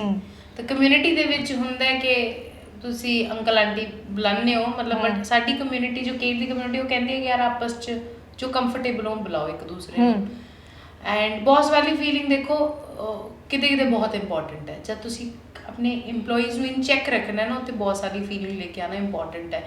ਔਰ ਆਈ ਨੋ ਕਿ ਅੱਜ ਤੋਂ 3 ਸਾਲ ਪਹਿਲਾਂ ਉਹ ਮੈਨੂੰ ਖੜ ਕੇ ਸੋਚਣਾ ਪੈਂਦਾ ਸੀਗਾ, ਅੱਛਾ ਡਾਂਟਣ ਦਾ ਟਾਈਮ ਆ ਗਿਆ, now you are the boss, now ਹੁਣ ਤੂੰ ਇਹਨਾਂ ਦੀ ਦੋਸਤ ਨਹੀਂ ਹੈਗੀ। ਜੇ ਤੁਸੀਂ ਮੈਨੂੰ ਐਵੇਂ ਲੰਘਦੇ ਵੜਦੇ ਦੇਖੋ ਮੇਰੇ ਨਾਲ ਦੋਸਤਾਂ ਵਾਂਗੂ ਹੀ ਰਿਐਕਟ ਕਰਦੀ ਹੈ। ਬਟ ਮੈਨੂੰ ਲਾਈਨ ਬਣਾਉਣੀ ਪਈ ਹੈ ਇਹਨਾਂ ਦੇ ਨਾਲ ਕਿ ਕਦ ਮੈਂ ਤੁਹਾਡੀ ਬੌਸ ਹਾਂ, ਕਦ ਮੈਂ ਤੁਹਾਡੀ ਫਰੈਂਡ ਹਾਂ। ਕਿਉਂਕਿ ਜੇ ਮੈਂ ਬੌਸ ਨਹੀਂ ਤਾਂ ਫਿਰ ਤੁਸੀਂ ਸਮਝੋਗੇ ਨਹੀਂ, ਚੀਜ਼ਾਂ ਕਰੋਗੇ ਨਹੀਂ। ਦੇਖੋ ਕੰਮ ਵੀ ਚਲਾਉਣਾ ਹੈ, ਉਹ ਚੀਜ਼ਾਂ ਜ਼ਰੂਰੀ ਵਿੱਚ, ਉਹ ਜ਼ਰੂਰੀ ਆ, ਜ਼ਰੂਰੀ ਹੈ। ਨਵਨੀਤ ਕੰਮ ਕਰ ਰਹੀ ਹੈ ਬੌਸ ਬਣਨ ਤੇ। ਰੋਲ ਸਵਿਚਿੰਗ ਦਾ ਬੈਲੈਂਸ ਕਰਨਾ ਪਏਗਾ ਕਿ ਕਿਸ ਟਾਈਮ ਤੁਸੀਂ ਰੋਲ ਆਪਣਾ ਸਵਿਚ ਕਰਨਾ ਹੈ। ਇਸ ਟਾਈਮ ਮੈਂ ਬੌਸ ਹੈ, ਇਸ ਟਾਈਮ ਮੈਂ ਫਰੈਂਡ ਹੈ। ਆਈ ਥਿੰਕ ਉਹ ਰੋਲ ਸਵਿਚਿੰਗ ਮੈਨੂੰ ਵੀ ਸਿੱਖਣੀ ਪੈ ਰਹੀ ਹੈ ਹਾਲੇ। ਤੁਸੀਂ ਵੀ ਦੇਖੋ 5 ਸਾਲ ਹੋ ਗਏ, ਹਾਲੇ ਵੀ ਮੈਂ ਕੋਈ ਚੀਜ਼ ਸਿੱਖ ਰਹੀ ਹਾਂ ਬਹੁਤ ਇੰਪੋਰਟੈਂਟ, ਜੋ ਬਹੁਤ ਇੰਪੋਰਟੈਂਟ ਹੈ। ਹਰ ਟਾਈਮ ਤੁਸੀਂ ਕੋਈ ਨਾ ਕੋਈ ਚੀਜ਼ ਸਿੱਖਦੇ ਹੀ ਰਹਿੰਦੇ ਹੋ। ਲਾਈਫ ਟਾਈਮ ਬੰਦਾ ਸਿੱਖਦਾ ਹੀ ਰਹਿੰਦਾ ਹੈ, ਜਿੰਨਾ ਸਿੱਖਦੇ ਰਹੋਗੇ ਉਹਨੇ ਪੋਲਿਸ਼ ਹੁੰਦੇ ਰਹੋਗੇ। ਬਿਲਕੁਲ। ਤੇ ਕੁਝ ਇਹੋ ਜਿਹੀ ਚੀਜ਼ਾਂ ਜਿਹਦੇ ਵਿੱਚ ਆਹ ਬਹੁਤ ਗ੍ਰੇਟ ਹੈ ਤੇ ਮੈਂ ਨਹੀਂ ਹੈ, ਜਾਂ ਫਿਰ ਕੁਝ ਚੀਜ਼ਾਂ ਜਿਹਦੇ ਵਿੱਚ ਮੈਂ ਬਹੁਤ ਗ੍ਰੇਟ ਹੈ ਇਹ ਨਹੀਂ ਹੈ। ਤਾਂ ਆਈ ਥਿੰਕ ਇਸ ਸਿਨੈਰੀਓ ਵਿੱਚ ਕਿਉਂਕਿ ਅਸੀਂ ਦੋਨੋਂ ਇਕੱਠੇ ਕੰਮ ਕਰਦੇ ਹਾਂ, ਬਹੁਤ ਹੈਲਪ ਕਰਦੀ ਹੈ ਚੀਜ਼, ਕਿਉਂਕਿ ਸਾਰਾ ਬਰਡਨ ਇੱਕ ਨੂੰ ਨਹੀਂ ਲੈਣਾ ਪੈਂਦਾ। ਤਾਂ ਸਮਟਾਈਮਸ ਉਹ ਬੌਸ ਹੈ ਤੇ ਮੈਂ ਉਹਦੀ ਫਰੈਂਡ ਹੈ ਉਸ ਟਾਈਮ। ਲਾਸਟ ਕੁਐਸਚਨ ਇੱਕ ਹੋਰ ਵਾਰ। ਕੇਕ ਦੇ ਵਿੱਚ ਸਿਰਫ ਕੇਕ ਨਹੀਂ, ਬਹੁਤ ਸਾਰੀਆਂ ਚੀਜ਼ਾਂ ਇਦਾਂ ਦੀਆਂ ਜਿਹੜੀਆਂ ਸਾਡੀ ਸੁਸਾਇਟੀ ਦੇ ਵਿੱਚ ਐਕਚੁਅਲ ਦੇ ਵਿੱਚ ਹੋਣੀਆਂ ਚਾਹੀਦੀਆਂ ਨੇ, ਹੈ ਨਾ। ਤੇ ਤੁਸੀਂ ਜਿਹੜਾ ਪ੍ਰੋਡਕਟ ਵੇਚ ਰਹੇ ਹੋ, ਤੁਸੀਂ ਜੋ ਕਰ ਰਹੇ ਹੋ, ਹੈ ਨਾ, ਕੇਕ ਦੇ ਰਹੇ ਹੋ, ਬਹੁਤ ਸਾਰੀਆਂ ਚੀਜ਼ਾਂ ਨੇ, ਉਹਨੂੰ ਫਰੈਸ਼ ਦੇਣਾ, ਕਸਟਮਰ ਦੀ ਡਿਮਾਂਡ ਤੱਕ ਪਹੁੰਚਾਉਣਾ। ਬਟ ਜਦੋਂ ਤੁਸੀਂ ਵਾਈਡ ਹੋ ਜਾਂਦੇ ਹੋ, ਜਦੋਂ ਤੁਸੀਂ ਤੁਹਾਡਾ ਕੰਮ ਵੱਧ ਜਾਂਦਾ ਹੈ, ਤੁਹਾਡੀ ਰਿਸਪੌਂਸਿਬਿਲਿਟੀ ਵੀ ਉਨੀ ਹੀ ਵੱਧ ਜਾਂਦੀ ਆ। ਅੱਗੇ ਕੀ ਕਰ ਰਹੇ ਹੋ ਕੇਕ ਨੂੰ ਦੀ ਰਿਸਪੌਂਸਿਬਿਲਿਟੀ ਨੂੰ ਜਿਹੜਾ ਹੈਗਾ ਉਹ ਬਰਕਰਾਰ ਰੱਖਣ ਦੇ ਲਈ? ਦੇਖੋ ਜਿਹੜੇ ਮੇਨ ਕੋਰ ਵੈਲਿਊਜ਼ ਹੈ ਕਿ ਖਾਣਾ ਵੇਸਟ ਨਹੀਂ ਹੋਏਗਾ, ਖਾਣਾ ਪੁਰਾਣਾ ਨਹੀਂ ਜਾਏਗਾ, ਕੁੜੀਆਂ ਜਿਹਨੂੰ ਵੀ ਕੰਮ ਦੀ ਲੋੜ ਆ ਕੇ ਕੰਮ ਕਰ ਸਕਦੀਆਂ, ਇਹ ਕੁਝ ਕੋਰ ਵੈਲਿਊਜ਼ ਕੇਕ ਦੀਆਂ ਖਰਾਬ ਨਹੀਂ ਹੋਣਗੀਆਂ। ਜਿੰਨਾ ਮਰਜ਼ੀ ਵੱਧ ਜੇ, ਵਧਣ ਲਈ ਕੀ ਕਰ ਰਹੇ ਹਾਂ, ਇੱਕ ਤਾਂ ਅਸੀਂ ਸੋਚਿਆ ਹੈ ਕਿ ਮਤਲਬ ਅਸੀਂ ਕੌਨਸ਼ੀਅਸ ਪ੍ਰੋਡਕਟਸ 'ਤੇ ਕੰਮ ਕਰ ਰਹੇ ਹਾਂ। ਜਿਵੇਂ ਚੀਨੀ ਜਿਵੇਂ ਆਪਣੀ ਰਿਫਾਈਨਡ ਸ਼ੂਗਰ ਹੁੰਦੀ ਹੈ ਉਹਦੇ ਬਿਨਾਂ ਕਿਵੇਂ ਕੰਮ ਕਰ ਸਕਦੇ ਹੂੰ ਰॉ ਸ਼ੂਗਰ ਦੇ ਨਾਲ ਕੋਕੋਨਟ ਸ਼ੂਗਰ ਦੇ ਨਾਲ ਕਿਆ ਕੰਮ Honey ਕਰੀਏ ਨਾਲ। ਹਨੀ ਨਾਲ ਕਿਆ ਬਣਾਈਏ ਤਾਂ ਕੌਨਸ਼ੀਅਸ ਪ੍ਰੋਡਕਟਸ ਇਹ ਹੋਣਗੇ ਜਿਸ 'ਚ ਮੈਦਾ ਨਹੀਂ ਯੂਜ਼ ਹੋਏਗਾ ਆਟਾ ਨਹੀਂ ਯੂਜ਼ ਹੋਏਗਾ ਮਿਲਟਸ ਹੋਣਗੇ ਜਾਂ ਰਿਫਾਈਨਡ ਸ਼ੂਗਰ ਫ੍ਰੀ ਹੋਣਗੇ ਤਾਂ ਇੱਕ ਰੇਂਜ ਕੇਕ ਦੀ ਇਹ ਬਣੇਗੀ ਹੂੰ ਸੋ ਕਿਉਂਕਿ ਵੱਧ ਰਹੀ ਹੈ ਪੋਪੂਲੇਸ਼ਨ ਜਿਹੜਾ ਇਹ ਖਾਣਾ ਚਾਹੁੰਦੀ ਹੈ ਇੱਕ ਇਹ ਵਧੇਗੀ ਹੋਰ ਪ੍ਰੋਡਕਟਸ ਨੇ ਜਿਹੜੇ ਬਣਨਗੇ ਅਗੇਂਸਟ ਆਰਡਰਸ ਬਣਨਗੇ ਔਰ ਮਤਲਬ ਕੁਝ ਹੋਰ ਬਹੁਤ ਸਾਰੀਆਂ ਫ੍ਰੈਂਚ ਬੇਕਰੀ ਦੀਆਂ ਚੀਜ਼ਾਂ ਨੇ ਜਿਹੜੀਆਂ ਅਸੀਂ ਇੰਟਰੋਡਿਊਸ ਕਰਨਾ ਚਾਹੁੰਦੇ ਕਿਉਂਕਿ ਅਸੀਂ ਇਸ ਵੇਲੇ ਸਿਰਫ ਡਿਜ਼ਾਈਨਰ ਕੇਕ ਹੀ ਕਰਦੇ ਹਾਂ ਔਰ ਗਿਫਟਸ ਕਰਦੇ ਹਾਂ ਠੀਕ ਹੈ ਲੇਕਿਨ ਹੁਣ ਅਸੀਂ ਚਾਹੁੰਦੇ ਹਾਂ ਕਿ ਅਸੀਂ ਬਾਕੀ ਬੇਕਰੀਜ਼ ਵਾਂਗੂ ਹੋਰ ਪ੍ਰੋਡਕਟ ਰੇਂਜ ਆਪਣੀ ਵਧਾਈਏ ਬਟ ਅਗੇਂਸਟ ਆਰਡਰਸ ਹੀ ਹੋਏਗੀ ਉਹ ਪ੍ਰੋਡਕਟ ਰੇਂਜ ਵੀ ਹੁਣ ਉਹ ਕਿਵੇਂ ਗਰੋਥ ਵਧੇਗੀ ਦੇਖੋ ਜੇ ਇੱਧਰ ਯੂਨਿਟ ਵਧੇਗਾ ਸਾਡੀ ਸਿਟੀਜ਼ ਜਿਹੜੀਆਂ ਅਸੀਂ ਸਪਲਾਈ ਕਰਦੇ ਹਾਂ ਚੰਡੀਗੜ੍ਹ ਲੁਧਿਆਣਾ ਪਟਿਆਲਾ ਇਹ 3 ਮੇਨ ਸਿਟੀਜ਼ ਹੈ ਚੰਡੀਗੜ੍ਹ ਲੁਧਿਆਣਾ ਹੀ ਸਮਝ ਲਓ ਮੇਜਰ ਚੰਡੀਗੜ੍ਹ ਟਰਾਈ ਸਿਟੀ ਠੀਕ ਹੈ ਹੁਣ ਇਸ ਦੇ ਵਿੱਚ ਸਾਰੇ ਲੋਕਾਂ ਨੂੰ ਤਾਂ ਕੇਕ ਬਾਰੇ ਨਹੀਂ ਪਤਾ ਨਾ ਲੁਧਿਆਣੇ ਸਾਰਿਆਂ ਨੂੰ ਪਤਾ ਹੈ ਕਿੰਨਾ 5% 4% 5% 10% ਲੈਂਦੇ ਹੋਣਗੇ ਸਾਡੇ ਤੋਂ ਕੇਕ ਸਾਡੀ ਗਰੋਥ ਉਸ ਤੋਂ ਹੀ ਆਏਗੀ ਕਿ ਜੋ ਅਸੀਂ ਐਗਜ਼ਿਸਟਿੰਗ ਹੁਣ ਕੰਮ ਕਰ ਰਹੇ ਡਿਜ਼ਾਈਨਰ ਵਾਲਾ ਕਿ ਹਰ ਬਰਥਡੇ 'ਚ ਸਾਡਾ ਕੇਕ ਜਾਏ ਹਰ ਬਰਥਡੇ 'ਚ ਕੇਕ ਨਹੀਂ ਜਾ ਰਿਹਾ ਤਾਂ ਗਿਫਟ ਜਾਣ ਜੇ ਗਿਫਟ ਨਹੀਂ ਜਾ ਰਿਹਾ ਤਾਂ ਕੇਕ ਟੇਬਲ ਜਾਣ ਸਮਝ ਰਹੇ ਹੋ ਜੇ ਕੇਕ ਟੇਬਲ ਨਹੀਂ ਜਾ ਰਿਹਾ ਤਾਂ ਚਲੋ ਕਰੋਸੋਂ ਹੀ ਚਲੇ ਗਏ ਕੋਈ ਨਾ ਕੋਈ ਚੀਜ਼ ਹਰ ਬਰਥਡੇ ਚੰਡੀਗੜ੍ਹ 'ਚ ਸਾਡੀ ਜਾਣੀ ਚਾਹੀਦੀ ਹੈ ਹੁਣ ਉਹ ਰਿਸਪੌਂਸਿਬਿਲਿਟੀ ਸਾਡੇ ਵੱਲ ਹੈ ਉਹ ਅਸੀਂ ਕੰਪਰੋਮਾਈਜ਼ ਨਹੀਂ ਕਰਾਂਗੇ ਸਾਡੀ ਰਿਸਪੌਂਸਿਬਿਲਿਟੀ ਕਿ ਅਸੀਂ ਕਿਆ ਸਿੱਖੀਏ ਮਾਰਕੀਟਿੰਗ ਔਰ ਸੇਲਸ ਨੂੰ ਲੈ ਕੇ ਕਿ ਅਸੀਂ ਵਧਾਈਏ ਇਹਨੂੰ ਤਾਂ ਕਿ ਕੁੜੀਆਂ ਕਰ ਸਕਣ ਕਿਉਂਕਿ ਕੁੜੀਆਂ ਤਾਂ ਸਿੱਖ ਗਈਆਂ ਆਪਣਾ ਕੰਮ ਤਾਂ ਬਹੁਤ ਵਧੀਆ ਕਰਦੇ ਤੁਸੀਂ ਦੇਖੋਗੇ ਹੁਣ ਇਹ ਸਿੱਖ ਗਈਆਂ ਹੀ ਸਿਖਾਈ ਜਾਣਾ ਇਹਨਾਂ ਨੇ ਸਾਨੂੰ ਉਸ ਵੇਲੋਂ ਤੋਂ ਫ੍ਰੀ ਕਰਤਾ ਕਿ ਤੁਹਾਨੂੰ ਬੇਕਰੀ ਜਾਣ ਦੀ ਲੋੜ ਨਹੀਂ ਸਾਨੂੰ ਉਸ ਵੱਲੋਂ ਬਿਲਕੁਲ ਫ੍ਰੀ ਕਰਤਾ ਸਾਡਾ ਕੰਮ ਐਵੇਂ ਤਿਆਰ ਹੋ ਕੇ ਬੈਠ ਕੇ ਇੰਟਰਵਿਊ ਕਰਨਾ ਲੋਕਾਂ ਨੂੰ ਦੱਸਣਾ ਆਪਣੇ ਬਾਰੇ ਠੀਕ ਹੈ ਔਰ ਕੰਮ ਕਰਨਾ ਕਿ ਹਰ ਬਰਥਡੇ ਪਾਰਟੀ ਸਾਡਾ ਕੇਕ ਹੋਵੇ ਹੁਣ ਮੇਰੇ ਦਿਮਾਗ 'ਚ ਇੱਕ ਹੋਰ ਸਵਾਲ ਆ ਗਿਆ ਕਿ ਜਿਵੇਂ ਤੁਸੀਂ ਦੱਸਿਆ ਸੀਗਾ ਸਾਨੂੰ ਕਿ ਕੁੜੀਆਂ ਵਿਆਹ ਕੇ ਚਲੀ ਜਾਂਦੀਆਂ ਫਿਰ ਤੁਸੀਂ ਨਵੀਆਂ ਕੁੜੀਆਂ ਨੂੰ ਰੱਖਦੇ ਹੋ ਹੈਨਾ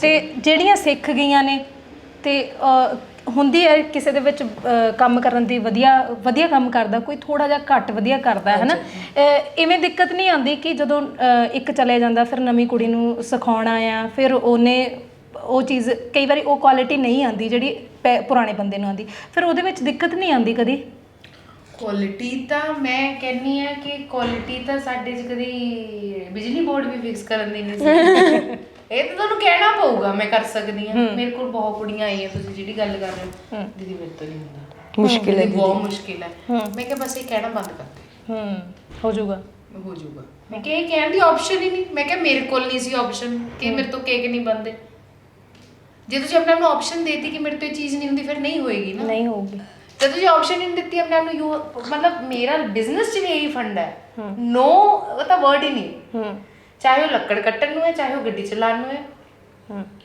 ਚਾਹੇ ਉਹ ਫੁੱਲ ਬਣਾਉਣਾ ਚਾਹੇ ਉਹ ਕੇਕ ਬਣਾਉਣ ਨੂੰ ਹੈ ਤੁਸੀਂ ਕੁੜੀਆਂ ਮੰਨੋਗੇ ਤੁਸੀਂ ਕਹਿ ਰਹੇ ਸੀ ਕਿ ਮੈਂ ਗੱਲ ਕੀਤੀ ਸੀ ਲੱਕੜ ਕੱਟ ਲੈਣ ਠੋਕ ਲੈਂਦੀਆਂ ਮਿਸਤਰੀਆਂ ਨਾਲੋਂ ਬੈਟਰ ਕਿਉਂ ਹੋਇਆ ਉਹ ਇਹੀ ਕਹਿ ਕੇ ਕਿ ਤੁਹਾਨੂੰ ਨਾ ਨਹੀਂ ਕਹਿਣੀ ਕਿਸੇ ਚੀਜ਼ ਨੂੰ ਕੱਲੀ ਲੱਕੜ ਨਹੀਂ ਠੋਕ ਲਓ ਹਾਂ ਹੀ ਕਹਿਣਾ ਹੈ ਨੀਚੇ ਬਿਜਲੀ ਦਾ ਫਿਊਜ਼ ਉੱਡ ਜਾਂਦਾ ਜਦ ਕੁੜੀ ਹੈ ਸਾਡੀ ਉਹ ਠੀਕ ਕਰ ਦਿੰਦੀ ਹੈ ਪਹਿਲੇ ਦਿਨ ਉਹਨੂੰ ਕਿਵੇਂ ਪਤਾ ਉਹਦਾ ਬ੍ਰਦਰ ਬਿਜਲੀ ਵਾਲਾ ਉਹਨੂੰ ਕਿਵੇਂ ਪਤਾ ਪਹਿਲੇ ਦਿਨ ਦੀਦੀ ਮੈਂ ਦੇਖਿਆ ਉਹਨੂੰ ਕਰਦੇ ਹੋਏ ਮੈਂ ਕਿਹਾ ਫਿਰ ਕਰਕੇ ਦੇਖ ਲੈ ਉਸ ਦਿਨ ਮੈਂ ਖੜੀ ਸੀ ਉਹਦੇ ਨਾਲ ਕਿ ਕੁਝ ਹੋ ਨਾ ਜਾਏ ਕਰੰਟ ਕਰੰਟ ਨਾ ਲੱਗੇ ਪਤਾ ਚੱਲੇ ਮੈਂ ਹੀ ਇਹਨੂੰ ਹਸਪਤਾਲ ਲੈਂਦੀ ਫਿਰ ਮੈਂ ਨਾਲ ਖੜੀ ਸੀ ਕਰ ਲਿਆ ਉਹਨੇ ਪਹਿਲੀ ਵਾਰ ਠੀਕ ਜਦ ਪਹਿਲੀ ਵਾਰ ਕੀਤਾ ਮੈਂ ਕਿਹਾ ਅੱਛਾ ਤੂੰ ਸਿੱਖ ਲਿਆ 4 ਕੁੜੀਆਂ ਨੂੰ ਹੋਰ ਸਿਖਾਉਣਾ ਹੁਣ ਮੇਰੀ ਹੁਣ ਅੰਦਰ ਤੁਸੀਂ ਮੰਨ ਲਓ ਕਿ 5 ਕੁੜੀਆਂ ਨੂੰ ਬਿਜਲੀ ਫਿਕਸ ਕਰਨੀ ਆਉਂਦੀ ਹੈ 10 ਕੁੜੀਆਂ ਨੂੰ ਪਰ ਪੇਂਟ ਕਰਨਾ ਆਉਂਦਾ ਕਿਵੇਂ ਆਉਂਦਾ ਕਿਉਂਕਿ ਤੁਸੀਂ ਉਸੇ ਵੇਲੇ ਉਹਨਾਂ ਨੂੰ ਕਹਿਤਾ ਕਿ ਆਹ ਡੇਟ ਹੈ ਇੱਥੇ ਤੱਕ ਇਹ ਨਾ ਸਾਰਿਆਂ ਨੂੰ ਆ ਜਾਣਾ ਚਾਹੀਦਾ ਔਰ ਨਾ ਦੀਦੀ ਨੇ ਸੁਣਨੀ ਨਹੀਂ ਨਾ ਤਾਂ ਹੈ ਹੀ ਨਹੀਂ ਆਪਸ਼ਨ ਤੁਸੀਂ ਨਹੀਂ ਕਰੋਗੇ ਤਾਂ ਹੋਰ ਕੌਣ ਕਰੇਗਾ ਜਿਹੜੇ ਕਰ ਰਹੇ ਨੇ ਬਾਹਰ ਬੈਠੇ ਜਿਹੜੇ ਲੋਕ ਕੇਕ ਬਣਾ ਰਹੇ ਨੇ ਉਹ ਕਿੱਥੋਂ ਜੰਮੇ ਨਾਰਮਲੀ ਜੰਮੇ ਨੇ ਨਾ ਇਸ ਧਰਤੀ ਤੇ ਹੀ ਪੈਦਾ ਹੋਏ ਨੇ ਉਹਨਾਂ ਨੇ ਕਿਆ ਸਿੱਖ ਲਿਆ ਜੇ ਤੁਸੀਂ ਨਹੀਂ ਕਰ ਸਕਦੇ ਸੋ no is not N option ਕਿਸੇ ਲਈ ਵੀ ਨਹੀਂ ਮੇਰੇ ਲਈ ਵੀ ਨਹੀਂ ਉਹਨਾਂ ਲਈ ਵੀ ਨਹੀਂ ਨੈਵਰ ਤੇ ਇੱਕ ਹੋਰ ਚੀਜ਼ ਹੈ ਕਿ ਐਵੇਂ ਹੁੰਦਾ ਹੈ ਕਿ ਕਦੇ ਨਾ ਕਿਸੇ ਦਾ ਮਨ ਨਹੀਂ ਲੱਗਿਆ ਕਿਸੇ ਕੰਮ 'ਚ ਪਰ ਐਵੇਂ ਇਸ ਚੀਜ਼ ਨੂੰ ਟੈਕਲ ਕਰਨ ਲਈ ਸਭ ਤੋਂ ਬਹੁਤ ਵਧੀਆ ਚੀਜ਼ ਸਾਡੇ ਕੋਲ ਹੈ ਕਿ ਕੇਕ ਦੇ ਵਿੱਚ ਨਾ ਸੈਕਸ਼ਨਸ ਡਿਵਾਈਡਡ ਹੈ ਜੇ ਇੱਕ ਜਗ੍ਹਾ ਨਹੀਂ ਲੱਗਿਆ ਤਾਂ ਕੰਮ ਸਾਰਾ ਆਉਣਾ ਚਾਹੀਦਾ ਹੈ ਬਟ ਤੁਸੀਂ ਡਿਫਰੈਂਟ ਸੈਕਸ਼ਨ 'ਚ ਆਪਣੇ ਸਕਿੱਲਸ ਟਰਾਈ ਕਰ ਸਕਦੇ ਹੋ ਜਿਵੇਂ ਇੱਥੇ ਡੈਕੋਰੇਸ਼ਨ ਹੈ ਜਿਹਦੇ ਵਿੱਚ ਆਰਟੀਫੈਕਟਸ ਬਣਦੇ ਹੱਥ ਦੀ ਚੀਜ਼ਾਂ ਸਮਾਨ ਬਣਾਉਂਦੇ ਇਨਕੁਆਇਰੀ ਰੂਮ ਹੈ ਜਿਹਦੇ ਵਿੱਚ ਇਨਕੁਆਇਰੀ ਐਡਮਿਨਿਸਟ੍ਰੇਸ਼ਨ ਹੁੰਦੀ ਹੈ, ਡਿਜ਼ਾਈਨਿੰਗ ਹਾਂ ਕੰਪਿਊਟਰ ਤੇ ਡਿਜ਼ਾਈਨਿੰਗ ਵਗੈਰਾ ਬੇਸਿਕਲੀ ਬੈਠ ਕੇ ਕਰਨ ਵਾਲਾ ਕੰਮ ਹੁੰਦਾ ਜਿਹੜਾ। ਫਿਰ ਬੇਕਰੀ ਹੁੰਦੀ ਹੈ, ਫਿਰ ਆਂਦੀ ਹੈ ਕਰੀਮਿੰਗ, ਫਿਰ ਆਂਦੀ ਹੈ ਸ਼ੀਟਿੰਗ ਅਸੈਂਬਲੀ, ਫਿਰ ਆਂਦੀ ਹੈ ਫੋਟੋਗ੍ਰਾਫੀ, ਫਿਰ ਡਿਲੀਵਰੀ। ਤਾਂ ਦੇਖ ਰਹੇ ਹੋ ਕਿੰਨੇ ਸਾਰੇ ਸੈਕਸ਼ਨ ਹੈ ਉਹਨਾਂ ਕੋਲ, 7 ਸੈਕਸ਼ਨ ਹੈ ਟੂ ਆਊਟਸ਼ਾਈਨ ਦੈਮਸੈਲਵਸ।